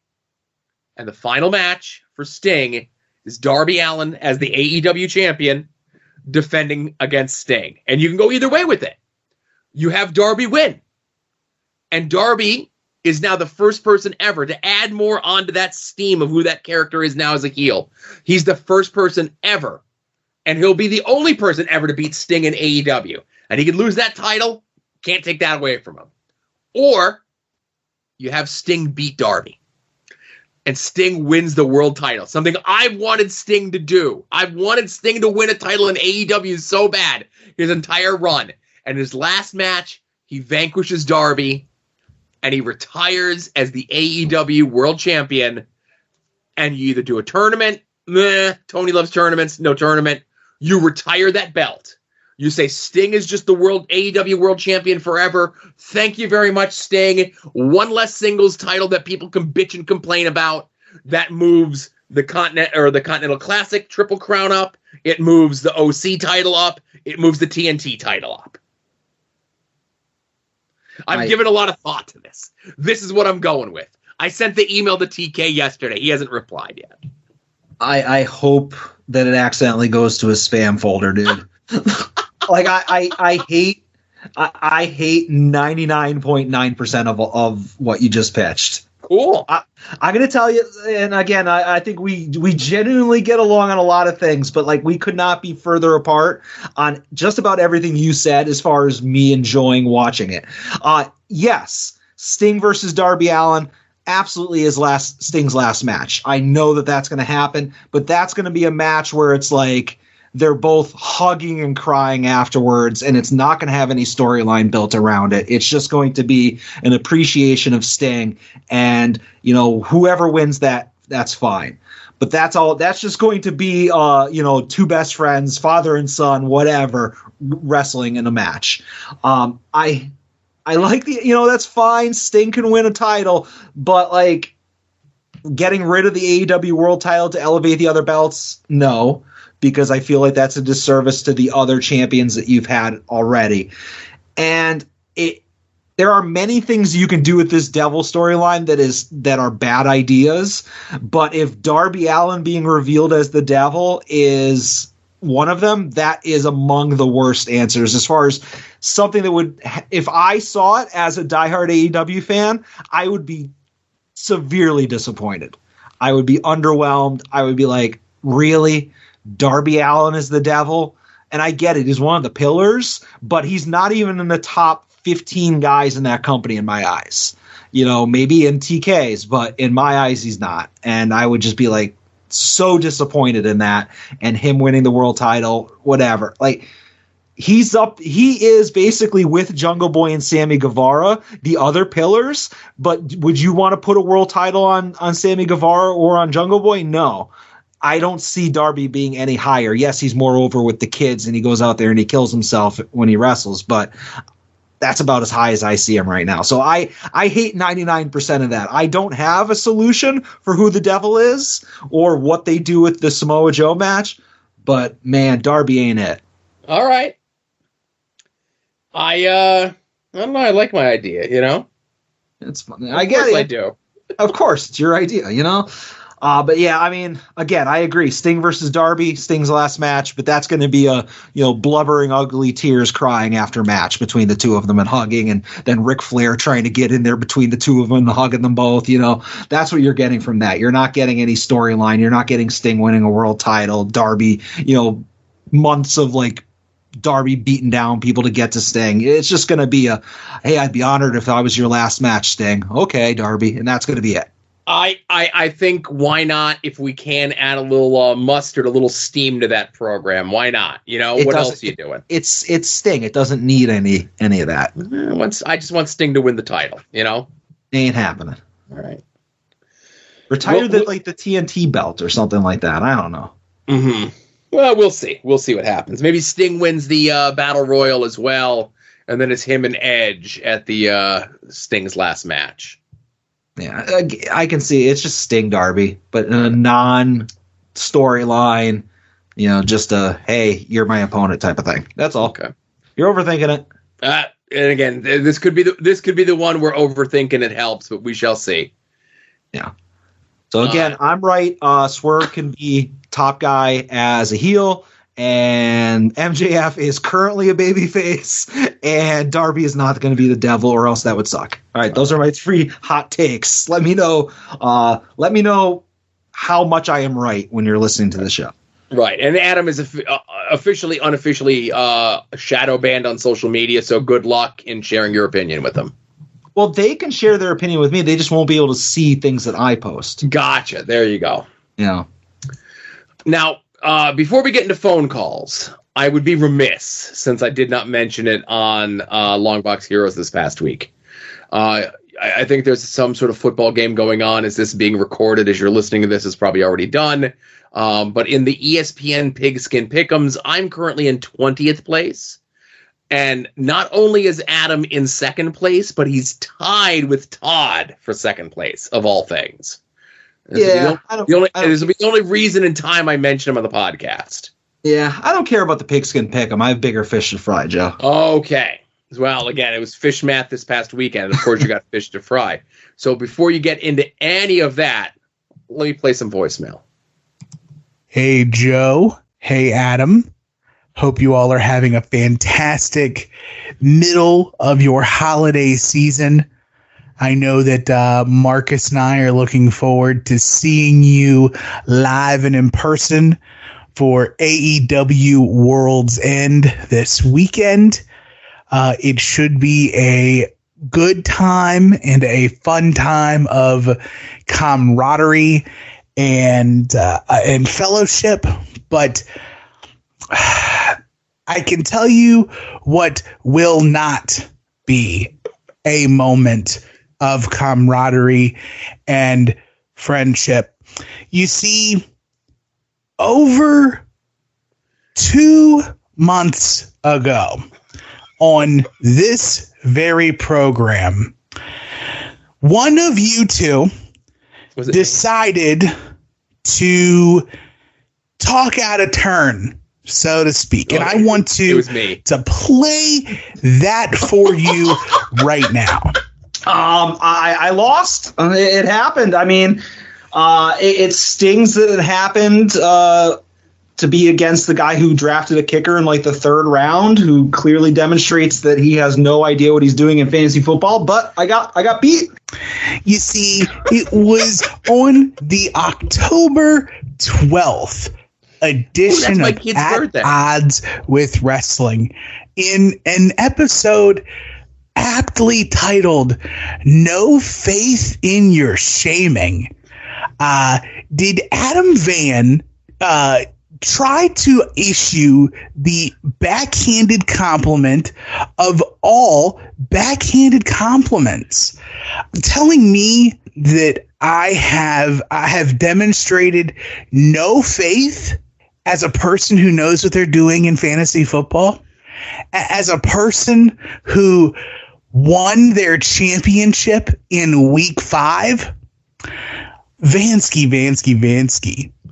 I don't think you even thought that I would make it this far. So what I want you to do is I want you to take all your little Steelers that you drafted. I want you to line them up. I want you to find every excuse you can find about how poorly Patrick Mahomes is playing for you and how poorly Tua Tagovailoa plays for you.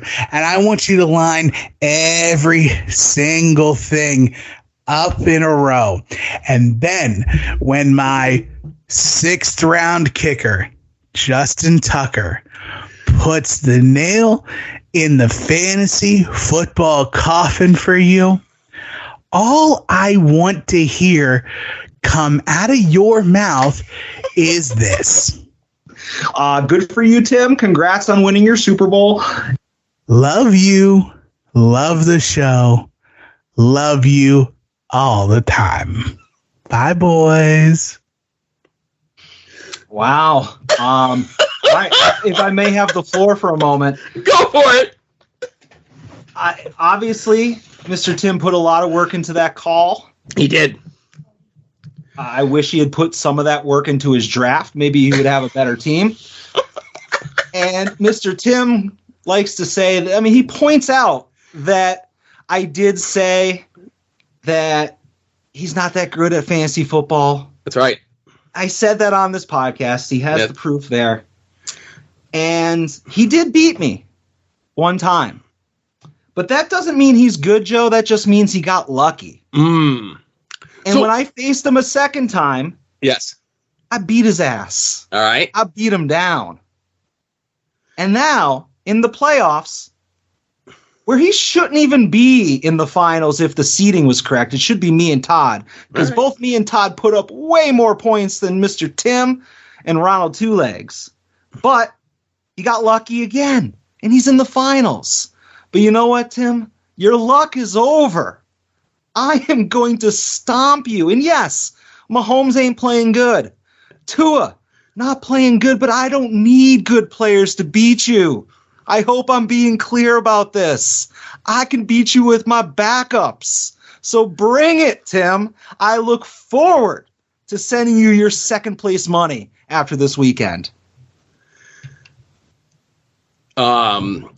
So he beat you so if he beats you a second time, is it still luck, or would you be able to acquiesce and say Tim is the better man? Picking a kicker in the 6th round was a great strategy, so much so that I'm going to do the same next year. Well, let me answer your second question first. In no world would I pick a kicker in the 6th round. He has Justin Tucker, who is currently the 6th best kicker in fantasy football.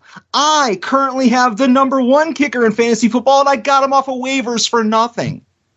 I, in my 6th round, picked up Mike Evans, who up until a week ago was one of the highest ranked receivers in fantasy football. I draft properly. And as far as your question about what would happen if Mr. Tim beat me in the finals, would I consider him lucky again?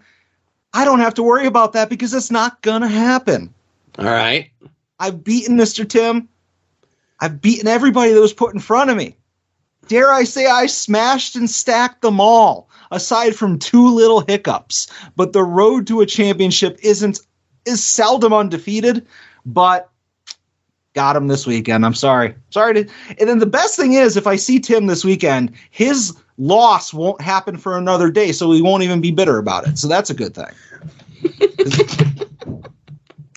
But no, Tim sent that to me early in the week, and he goes, just got to get ready for, whatever. I didn't listen to it. I don't listen to the voicemails ahead of time. But bravo, Tim, bringing it. Adam, good luck. I see. What was the kicker's name? Justin Pennyfeather. What's his name? Might as well be. Right. I will say, in all seriousness, Tim, you had a great season. Wish you the best of luck. You're going to need all of it because I'm going to end your year. All right. That's all. Could be worse. He could be finishing third. Ugh. Can you imagine? Never mind. First of all, I'm not going to name names, but one of the people that's involved in that third place, the final, because Joe, I don't know if you know this, the two people who lost last week have to face each other to determine who's in third. I know. And one of those people was like, I don't even want to finish third. I'd rather lose the whole thing than finish third, which is just ridiculous. I don't even know who would do that. That's kind of weirdo fucking Ohio behavior if I've ever seen it. Oh, I don't know. We'll see. Anyway, thanks for your call, Tim. See you on Saturday. All right, next call. Hi, guys. It's the strongest man in all the land, Arthur MacArthur here. Calling because of something that just recently came to everyone's attention as of yesterday. I'm sure you guys may have already talked about it or someone else has called in, but I feel like I got to put my 2 cents in just because. So as you know, obviously it's been almost a year since we lost a great friend in the business, Sean, a great referee, as we all know him, one of the best people you could have ever had. And why do I bring this up? Well, obviously you got to keep the legacy going, but we had some losers on a podcast talk so bad about this man. And if you haven't seen it already, I recommend you do. You know, as bad as that might sound, because it just truly encapsulates how fucking evil some people can truly be. To be so lacking of empathy and to talk so ill will on a man who tragically passed away. You know, insulting his intelligence, this, that, or whatever. First off, how the fuck was he supposed to know? How was he supposed to know that he ate something that he was allergic to? Okay, sorry, I can't even speak.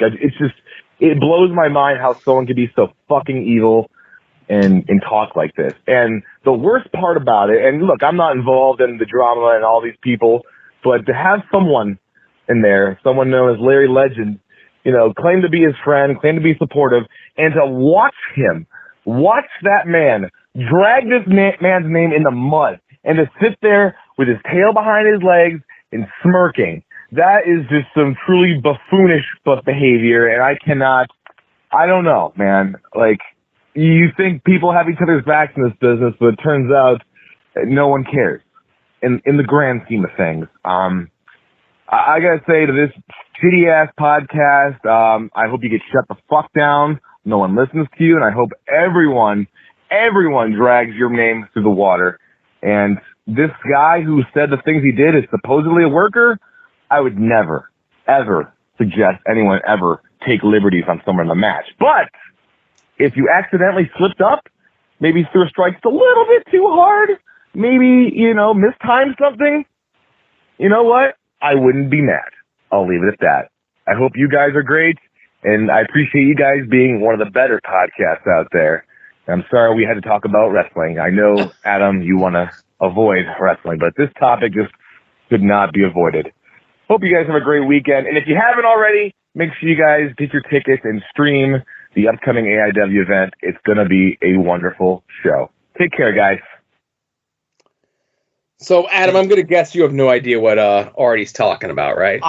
Well, first of all, Joe, how dare you? Second of all, I did see this clip because it was a lot of our friends from Ohio were like not retweeting it, but like commenting on it and running it down, you know, whatever. So I did see the clip. And the guy who said what Artie mentioned, like, just such a fucking douche. He's just like, yeah, bro. Like I fucking wanted to punch him, not because of necessarily what he said, but just he has a very punchable face and a punchable voice. And then to top it off, the fucking shitty thing he said, like, I agree with Artie. Like, accidentally drop him on his head. I'd be fine with that. Right, so I have no idea who these people are except for Larry Legend, who's kind of outed himself as a piece of shit over the last several years. Larry used to be a nice guy. I'm not going to make any accusations about what's happened in his life for the last couple of years, but if you don't know what they're talking about, it was this guy, Sean, that I didn't know, but he was a referee. He was very beloved in the independent wrestling community, and he had passed away last year due to a peanut allergy. And listen, man, I have a family member who, like, he can't be within, like, 20 feet of, like, peanut dust. Or it's just like, it's time to go to the hospital. And sometimes you just don't know that shit goes around, man. And I know a lot of people during COVID, issues with their immune system, you're used to wearing masks a lot of time. Shit happens, and that really sucks that this happened to this guy. He had a family, he was 40 years old, and it sucks. And ICW, and whatever my opinions of ICW, a lot of the stuff that they do doesn't really fit into what I do, and the deathmatch stuff and whatever. But this weekend, as part of Restival, they're doing a 2-night tournament, Battle of the Tough Guys, in honor of Sean. And for these people, and I'll say the podcast, Boulevard Bullies is the name of the podcast. It's a podcast that sucks. I will say Kurt from Stink Sheet did have a good joke about it, saying, is this that Deadlock podcast that everyone's talking about? Deadlock, like one of the biggest wrestling indie podcasts around. So as a good joke, Kurt's a maniac. I don't know if you listen to the Christmas special, The Stink Sheet. Those boys are crazy. Anyway, those people on that podcast are pieces of shit. Larry Legend trying to walk it back and talk it back. He can go fuck himself. If you support those people, you're probably a bad person. And please don't make excuses to me, but this, but that, or this, or whatever. It was a long time ago. I didn't know any better. I don't know, man. Like, I do my best not to be around pieces of shit, right? And I got a pretty good track record. And if you find out you have a lot of people in your life are pieces of shit, or they're friends with pieces of shit, you might be a piece of shit too. And I'm sorry you had to find out this way on this podcast. Yeah, sorry I had to break the news. Yes. But again, content of what they said aside, like just the 30-second clip that I saw of like the 5 people that were on there talking all over each other with like a bunch of different like pictures, and like it was the most like busy and like jarring presentation. And then you top it off with the fact that they were all just like arguing with each other, not like arguing, oh no, you shouldn't have said that, I disagree, but like just talking over each, like, I don't know how anybody could listen to it. So I've never listened to them. I've never heard of them before I saw that clip. It's just a bunch of people trying to do like the Pat McAfee sports like Jungle Crew, but like doing it very bad and doing it for wrestling. And I can't imagine listening to it. The Pat McAfee sport Jungle Crew is maybe the worst sentence I've ever heard in my entire life. And I hope to never hear it again. That's your show title, I guess. No, like Zoo Crew, like that a morning radio would have. No, I knew what you meant, but the way that you presented it, I didn't like that. No, I was like, maybe Jungle Cruise is what I meant. I don't know, the other side of the waterfall, whatever. Moving on. Thanks, Artie. Thanks, Artie. Next call. Hello, gentlemen. Kevin here. Hope it was a wonderful Christmas time. About to be New Year's. Just trying to think of something, some sort of New Year's question, but you guys don't really do resolutions or best ofs or anything like that. And then I was thinking about the magnum opus of Santa with Muscles that everyone watched this week for the Patreon show. Of course, those that don't know, I'm assuming you got Patreon gift cards for Christmas, and this would be a great way to use those. But then with the Ms. selection, I was thinking, who's wrestling today that would be perfect for a Christmas movie? I mean, just embodies the spirit of Christmas, and that infectious attitude would just come through the screen, much like Hogan and The Miz have done previously. And I mean, it could be Santa, could be an elf, could be Mrs. Claus, could be a Scrooge-type character that, turns just someone that could bring that magic of Christmas across on screen and also in the ring. So I think my thought is Willow Nightingale. Now, I don't have a movie pitch in mind. You guys don't have to think of anything either, but if you told me Willow's going to be in a Christmas movie, I would just say, you know what? Yeah, I could see that. I don't know what she's doing, but I could absolutely see her in a Christmas movie. So that's the goofy question for the week, guys. I'm exhausted from all my driving, traveling, visiting, and Christmas presents and everything else. So here's to making positive changes in the new year. And here's to listening to you guys and the Patreon show this evening. Talk to you later. Bye. First of all, why does he want to replace The Miz as being like the go-to wrestling Christmas star? Because The Miz is still in his prime. He just hasn't picked the right role recently. You know, he's being very selective. But go ahead, Joe. He's focusing on his stellar in-ring work. Exactly. You know, he's an all-timer. Joe, here's my pitch. And I think you can use, I mean, obviously I agree with Kevin. Willow is absolutely somebody that exemplifies like a Christmas movie or just like a feel-good movie. But I want to remake the movie Scrooged or something to that thing where Willow is one of the ghosts of, you know, and you have to basically decide who is going to be the Bill Murray and then who's like the other two ghosts to visit the Bill Murray character. Okay. I like Willow as the character, right? Mm-hmm. So I'm going to pitch something else. Adam, are you familiar? Have you ever heard of, it was a made-for-TV movie in 1984. I know, again, pre-1990, so God forbid. It's called A Christmas Dream. Are you aware of this? I was 4 years old. I've never heard of it. Okay. So it's a made-for-TV Christmas movie where Emmanuel Lewis plays a miserable kid that has lost the magic of Christmas at such a young age. Okay. And he is shown how special Christmas can be by a tough-talking street Santa played by Mr. T. I think I've seen a picture of that, yeah. We're remaking that movie. Eddie Kingston is playing the Mr. T role as the Santa.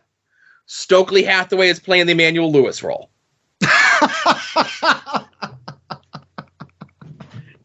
That's my movie. All right. I guess I'll have to finish booking mine and say that the other ghosts, you have Orange Cassidy, who's just like, he doesn't care enough to like push you along in your story. Who's going to be the other? And I guess we'll just throw in, you know, I don't know, just randomly I'll pick somebody, Skye Blue. She's one of the ghosts. I think Chuck Taylor would make a good Ebenezer Scrooge type character. Oh, it's like he's your Bill Murray in that? Okay. Yeah. Okay. I like it. Thanks, Kevin. Thank you, Kevin. Sorry, we record early. Kevin called it a little bit later. I didn't get a chance to run it through the level later, so I apologize. I was going to say, Kevin, I saw that call 12 minutes late. You owe us $12. $1 for every minute late. All right. It's pink button time. It's time for Young Ed. Ooh, he's proud of these calls, too. Hey, Joe and Adam, it's Ed. I just went grocery shopping, and I bumped into an older lady who recognized me, and it was my 6th grade math teacher.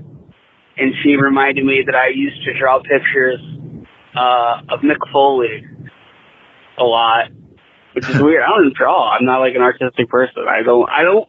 It's too weird of a thing to remember to see she's lying. I'm just saying I have no memory of this. So I just wanted to tell someone that. It was very odd. Who did you used to draw pictures of when you were a little guy? Because I guess I used to draw pictures of like Mankind and Two Clubs. No memory of this. I'm also in line at Taco Bell because I had a really good Twitter week, and I have earned it.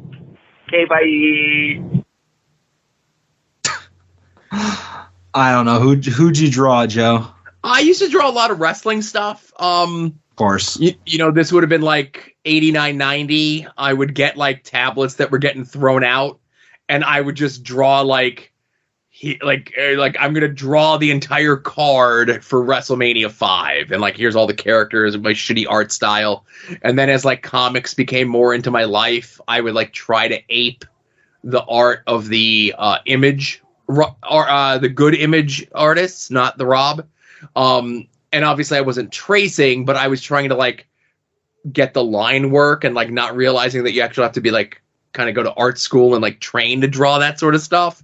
So I would try to emulate like drawing Spawn or drawing like members of Cyberforce, and then like I would try to draw Spider-Man, and I would give up. Like I tried to draw a lot of like McFarlane style stuff.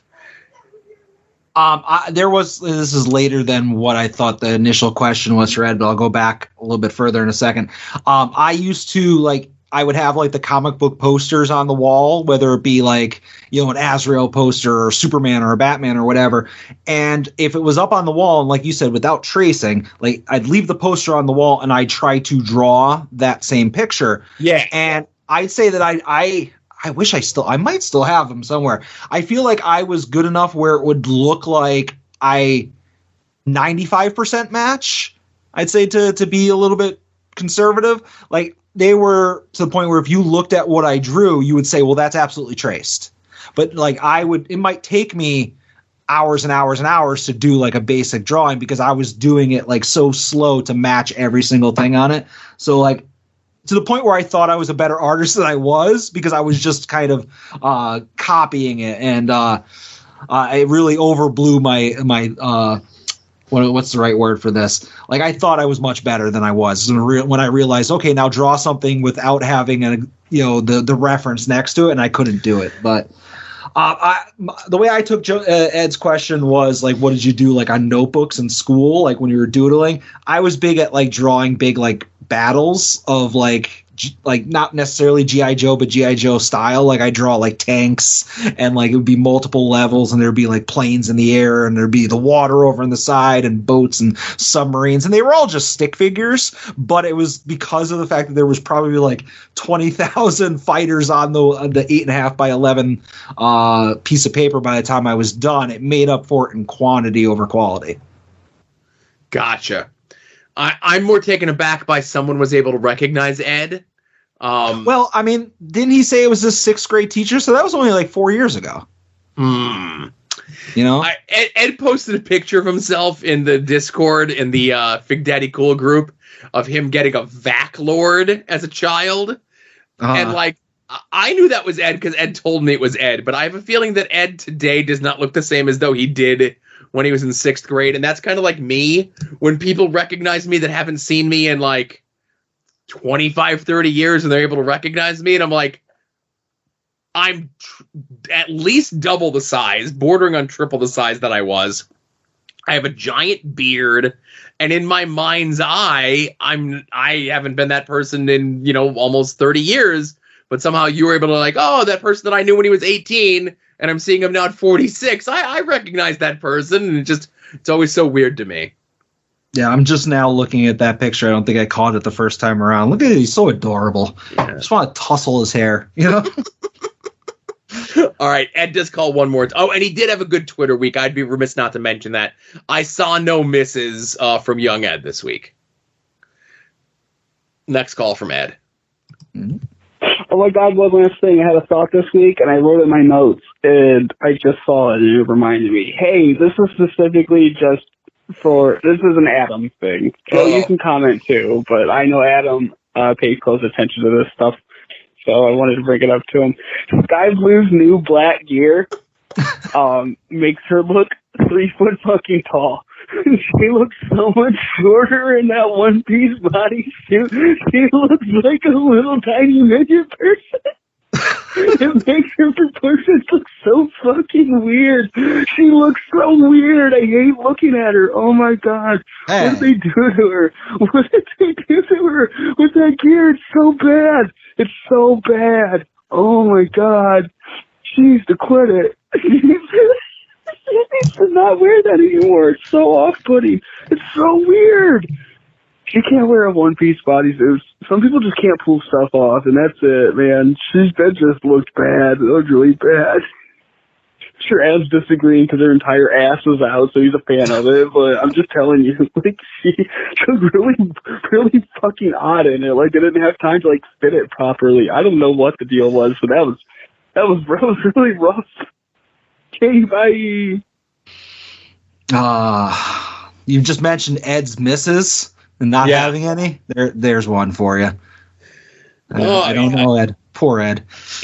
I guess Ed was talking about her ass cheek gear from Saturday as opposed to her not ass cheek gear from Wednesday. I'm assuming that that's what he meant, but I mean the new gear is the old gear. It's not it's not completely different gear. All she did was put on a pair of shorts underneath the old gear. if that makes sense. Yes. So I'm sure her proportions are just as out of whack to Ed in both versions. I'm just shocked that Ed saw it because he only watches TNA and Thursday Night Fights and other things like that, you know? Yeah. I will say I do understand that Skye Blue is a tiny person to begin with, so I could definitely understand why, or maybe she was just in the ring with someone who was much taller than her. I know that match that she had on Rampage with, and again, I forget the young lady's name, but she was like new to AEW, where Skye Blue debuted her new awesome finisher. Maybe that was the match, but I don't know. I think somebody needs to figure out gear that works better to her proportions or weird proportions or whatever. Yeah, the gear she didn't have the new gear in that match. The gear debuted in her tag match with Julia. Gotcha. Against was it Abaddon and Statlander? Or no, it was Abaddon and somebody else. Thunder Rosa. That was the match. And then her match against Statlander was the modified, more conservative gear. Again, I've updated my spreadsheets about this. Right. You talk about your notes. I'd be interested to see what Ed's notes are to remind him, like, oh yeah, I got to make sure that I call in about this. And I just imagine it's just like a word written down on a piece, like on a Post-it note, and the Post-it note's not stuck anywhere. It's just like maybe in his pocket or something. Yeah. All right. Thanks, Ed. Yes, thanks, Ed. Thank you, everyone, very much for calling. We talked about the Pigskin Pick'ems. We talked about the soon-to-be-named Network Fantasy Football Finals this weekend. We talked about the pay-per-view.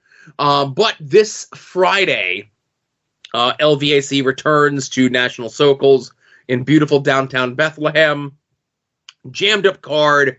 I'll go through it real quick here. Tony Deppen and Rex Lawless taking on Cheeseburger and DK Van Doo.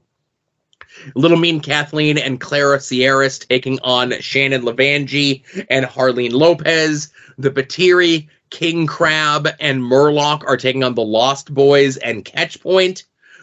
Channing Thomas is taking on a mystery person. I know who the mystery person is. Puff, Jeff Cannonball, and what was that? So we'll talk off air. We will. Puff, Jeff Cannonball, and Erica Lee are taking on Lucky, Brandon Kirk, and Alley Cat. And in what I think is the main event, Big Dan is taking on Sydney Bacabella in an unsanctioned Southside street fight. I am curious, have Sydney's demands been met? Because he might no show. I was going to say, he claims that his demands were met, which is why he is showing up. And I would be remiss if I did not. Because one of his demands was no vegans and no vegan food. And that's like a pretty good demand that got met there. Right. I mean, I got nothing against the vegans, I guess, but the vegan food. Ugh. Right. And again, only Creed plays while fans are entering. All wrestlers use Creed as entrance music. No vegan food, no vegans. Men cannot wear skinny jeans. A direct attack against Adam McIlwee. Hot babes. No alcohol. $1,000 payday. That feels a little light for Sydney Bacabella. And all fans must buy one piece of merch from him. I mean, I agree with just about everything he said other than no alcohol. That's really that's my line too far, you know? Right. But I can officially announce here, sadly, I will not be at the LVAC show this weekend. So if you were coming with the intentions to see me, to meet me, to something me, I do apologize. How can I? So, I feel bad. I don't remember the young man's name who they got to take my place. Jordan Castle, who's been doing independent commentary all over the United States over the last couple of years. I know he's been doing some GCW stuff recently. He did a couple stuff for some of the New Japan Strong shows. So a big name, talent person coming in and filling my very big shoes. But let's just say I was unofficially sworn to secrecy in regards to whether or not I was going to be able to make the show. And again, I'm going to tiptoe quietly around this one too, so that the mystery person can clean up the locker room. All right, we'll talk. All right. But Speaking of the LVAC show, it will not be streaming live on Jerry's Internet Wrestling Emporium. I don't think there is internet at National Sokals.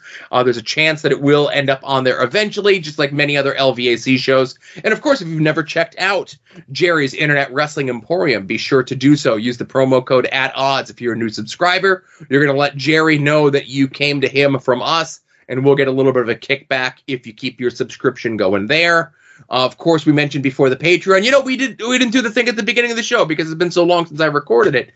My conversation with Avery Good, Dasher Hatfield, man of many monikers, came out this past Saturday. Did you get a chance to listen to it? I got some feedback. People enjoyed it. What'd you think? How'd you like it? Let's go. I did like it. It's just fun to hear you guys talk about stuff and to have things that like you're fuzzy on, he's fuzzy on, and between the two of you put together the story as you know it. It's just another good listen. I can't recommend it high enough, you know? Yep. So you get that over on the Patreon, along with conversations with everyone that I've spoken to in the past, from Ultramantis Black to Derek Sabato to Eddie Kingston to Young Ed, friend of the show Kevin Ford. I'm going to reach out to somebody probably the next week or so. I was waiting until after the holidays to start trying to line up who we'll do for January and beyond, but we'll get there when we get there. eBay affiliate link, when you click on links to various merchants on the site to make a purchase, this can result in the site earning a commission. Affiliate programs and affiliations include, but are not limited to, the eBay Partner Network. Yeah. Yeah.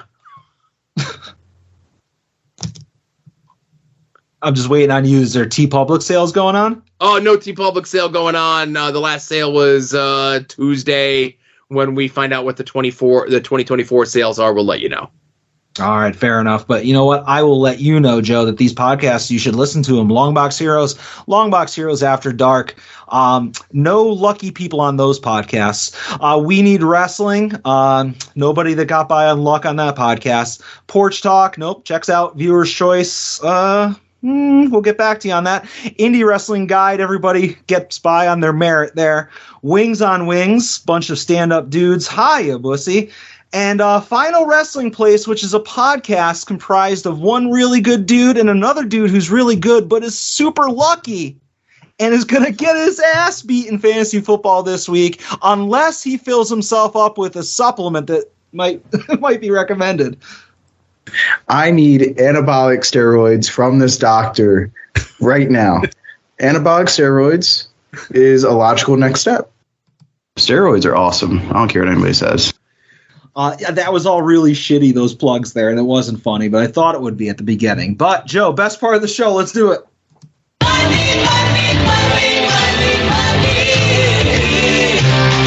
Some might cost a little.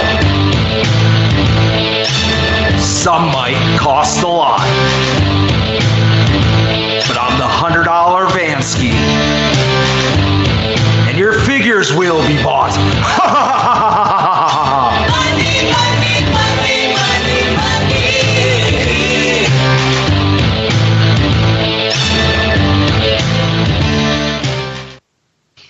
Hey, Joe, did you buy anything? I did. So, you know, obviously I waited till after Christmas before I bought myself anything. I don't get a ton of stuff for Christmas. I'm an adult. I buy gifts for other people, but I had a couple things on my wish list just to remind myself that I needed them. I got a couple of them from my folks and family, or my wife, my kid, my family. The things that were necessities, I did go ahead and purchase, one of which was my new notebook, my new tablet. I carry around with me wherever I go. Wrestling shows, comic book store, pretty much those are the only places I go. And I've done this for, I don't know, the last 17 years, where I write down, like, it's college ruled, you know, one of those notebooks where I start from the front. That's the comics that I got to pick up for the week. And the back is like my commentary notes. And then once it reaches to the middle, I get a new tablet, right? Yeah, and when I go into a pile, and then I try to get them off of you to sell, and I haven't been successful yet.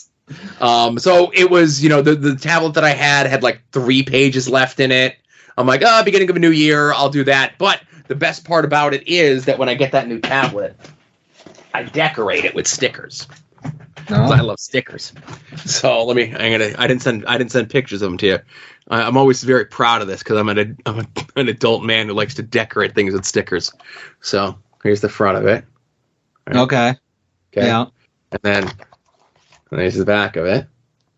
Yeah, I have to apologize because it's such a small image, but I can see some of the stuff on there. Yeah, I see that you got. I see Spidey. I saw Saga on the other side. See what that says? Terry Funk. Funk. What else do I got? Anything good? There's a Spidey. I got my Cardiff electric sticker on there. Smart Mark Video. On the spine here, I got Pod Van Dam. Remember Pod Van Dam? Yeah. Yeah.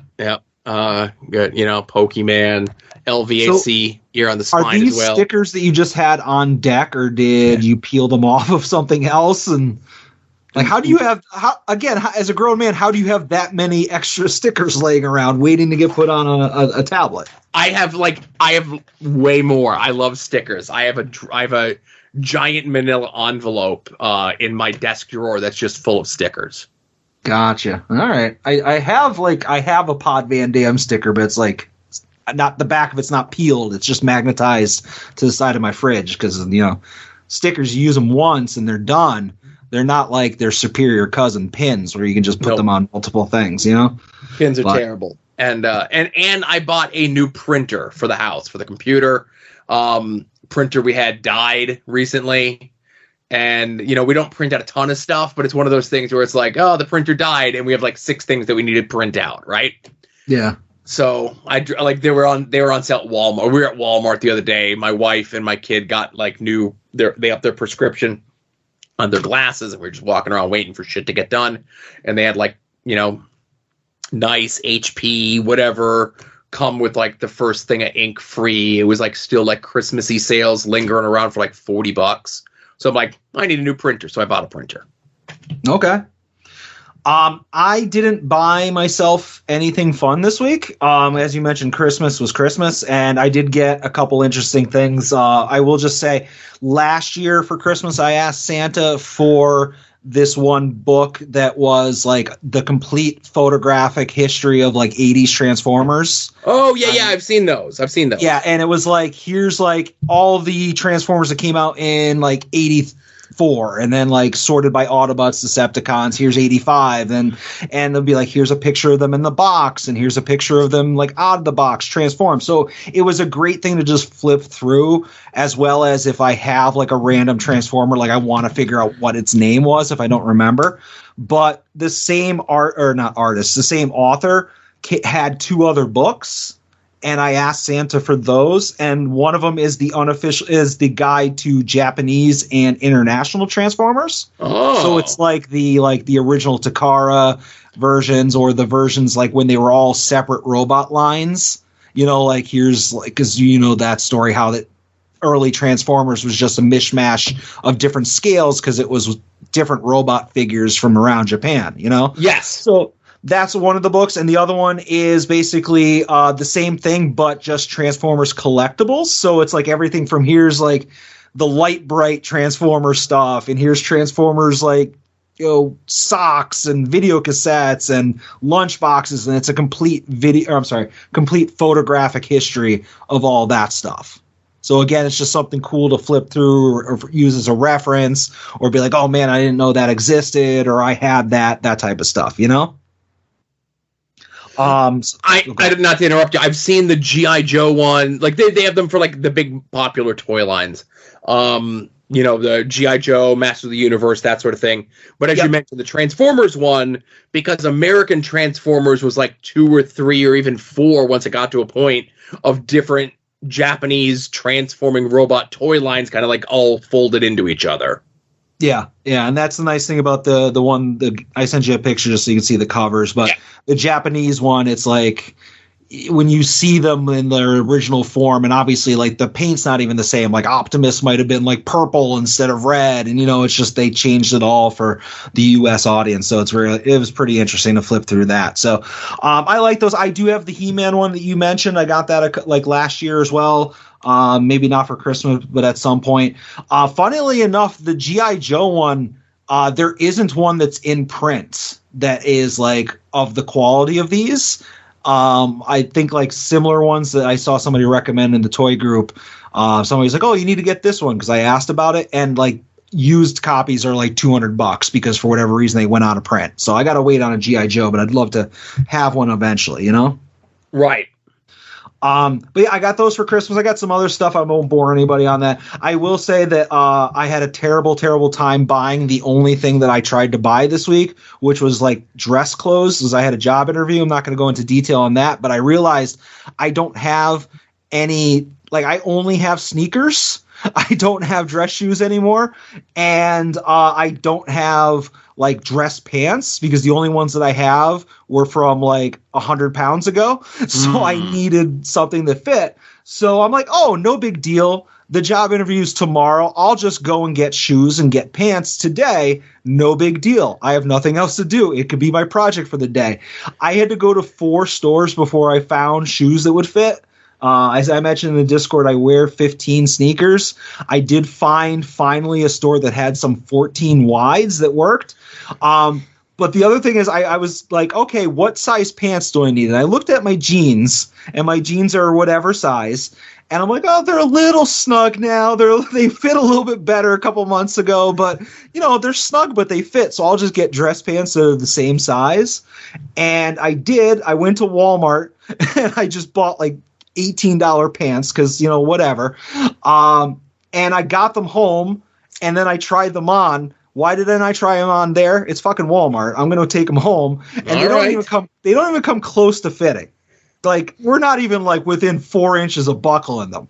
And I'm like, how is it that you can have jeans that are one size, but like dress pants, the math is completely off? Like, why is it so completely different?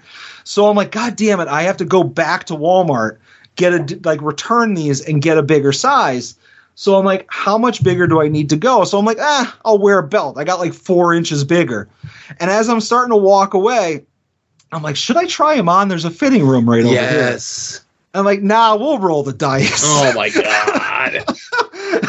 So I went home and I put them on, and they kind of fit, Joe. I would have liked one size bigger if only there was a way to have known that in the store. But by that point, I was already home, and I was like, I'm not going to Walmart a third time. That's just crazy. But I don't even care if I wear them once because they're Walmart pants. They're here for a good time, not a long time. We'll just throw them out afterwards. But it worked out fine. But I did have to waste 2 trips to the store because I'm a crazy person. Well, as someone as well who, you know, has a bigger foot, and depends on the brand of shoe, the type of shoe, you know, from sneakers to boots to dress shoes to whatever it is, I run anything from a 13 to a 16, depending on the make and the everything. It's ridiculous, right? That's a fucking huge swing. Well, yeah. It all depends on so off the rack, you can get up to a 12 in a Converse Chuck Taylor, right? Uh-huh. Any style, any design, any whatever you want, right? Yeah. I need a 13 for a Converse Chuck Taylor, but that's like literally I'm pouring my foot into a Converse Chuck Taylor 13. I need a 14. When you need a 14, you need to special order them through the website, and your color choices are black, white. Sometimes they have olive green. Usually that's out of stock. Yeah. Dress shoes, I had to get dress shoes for a wedding this past year, and the dress shoes that I have were 15s. Probably could have used a 15 wide.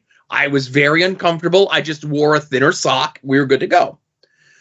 I went to my wife forced me to get new walking shoes. I forget where I mentioned it on here. Those the fancy New Balances. I put the picture up so DeWicki could say that they were all right. Those I had to get in a 16.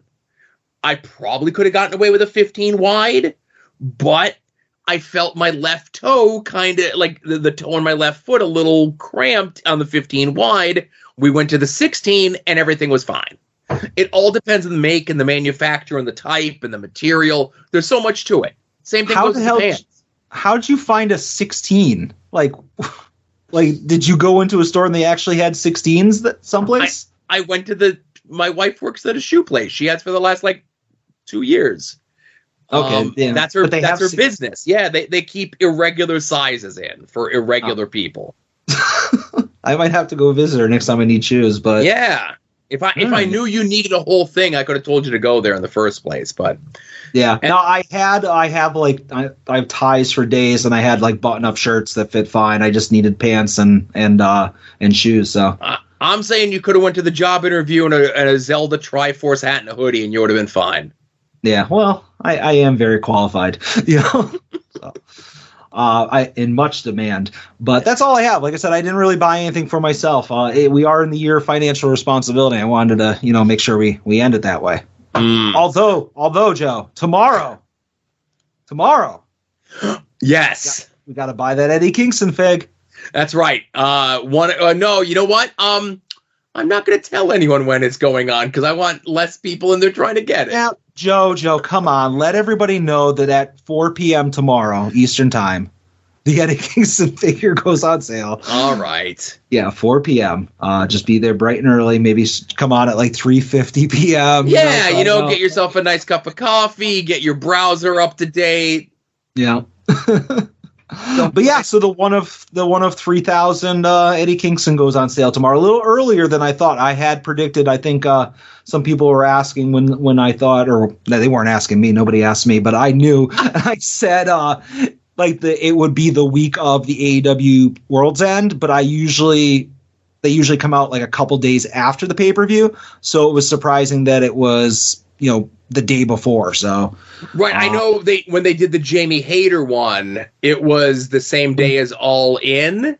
It was the morning of, but that was also like weird because it went on sale like 9 a.m. London time or some shit, and it was impossible to get. But nobody got those, and they didn't give anyone a heads up ahead of time. Like this time, at least with the Eddie figure, they're giving you like 18-hour notice. Yeah, this is the very first time, because I've collected all of these.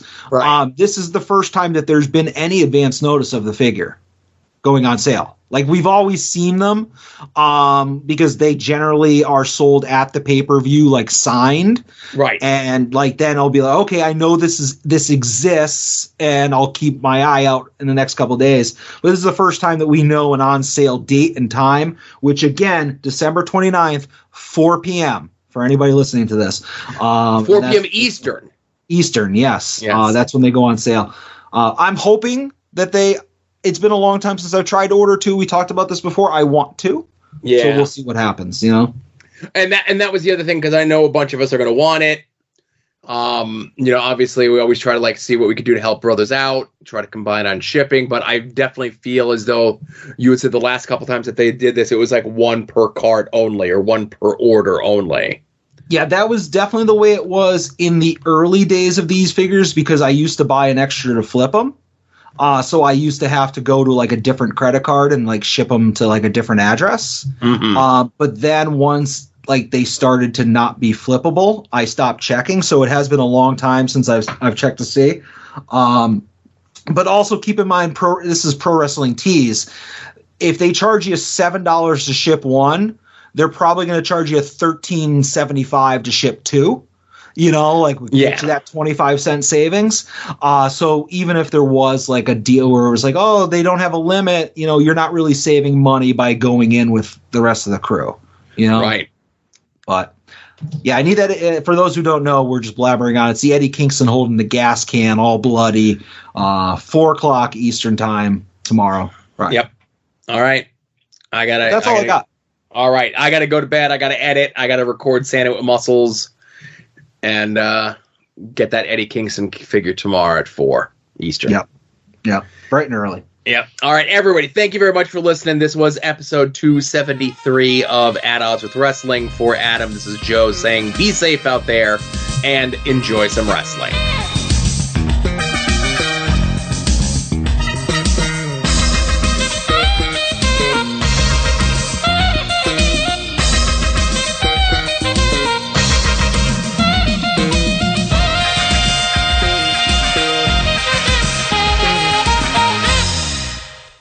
You're listening to the soon-to-be-named network, the Lamborghini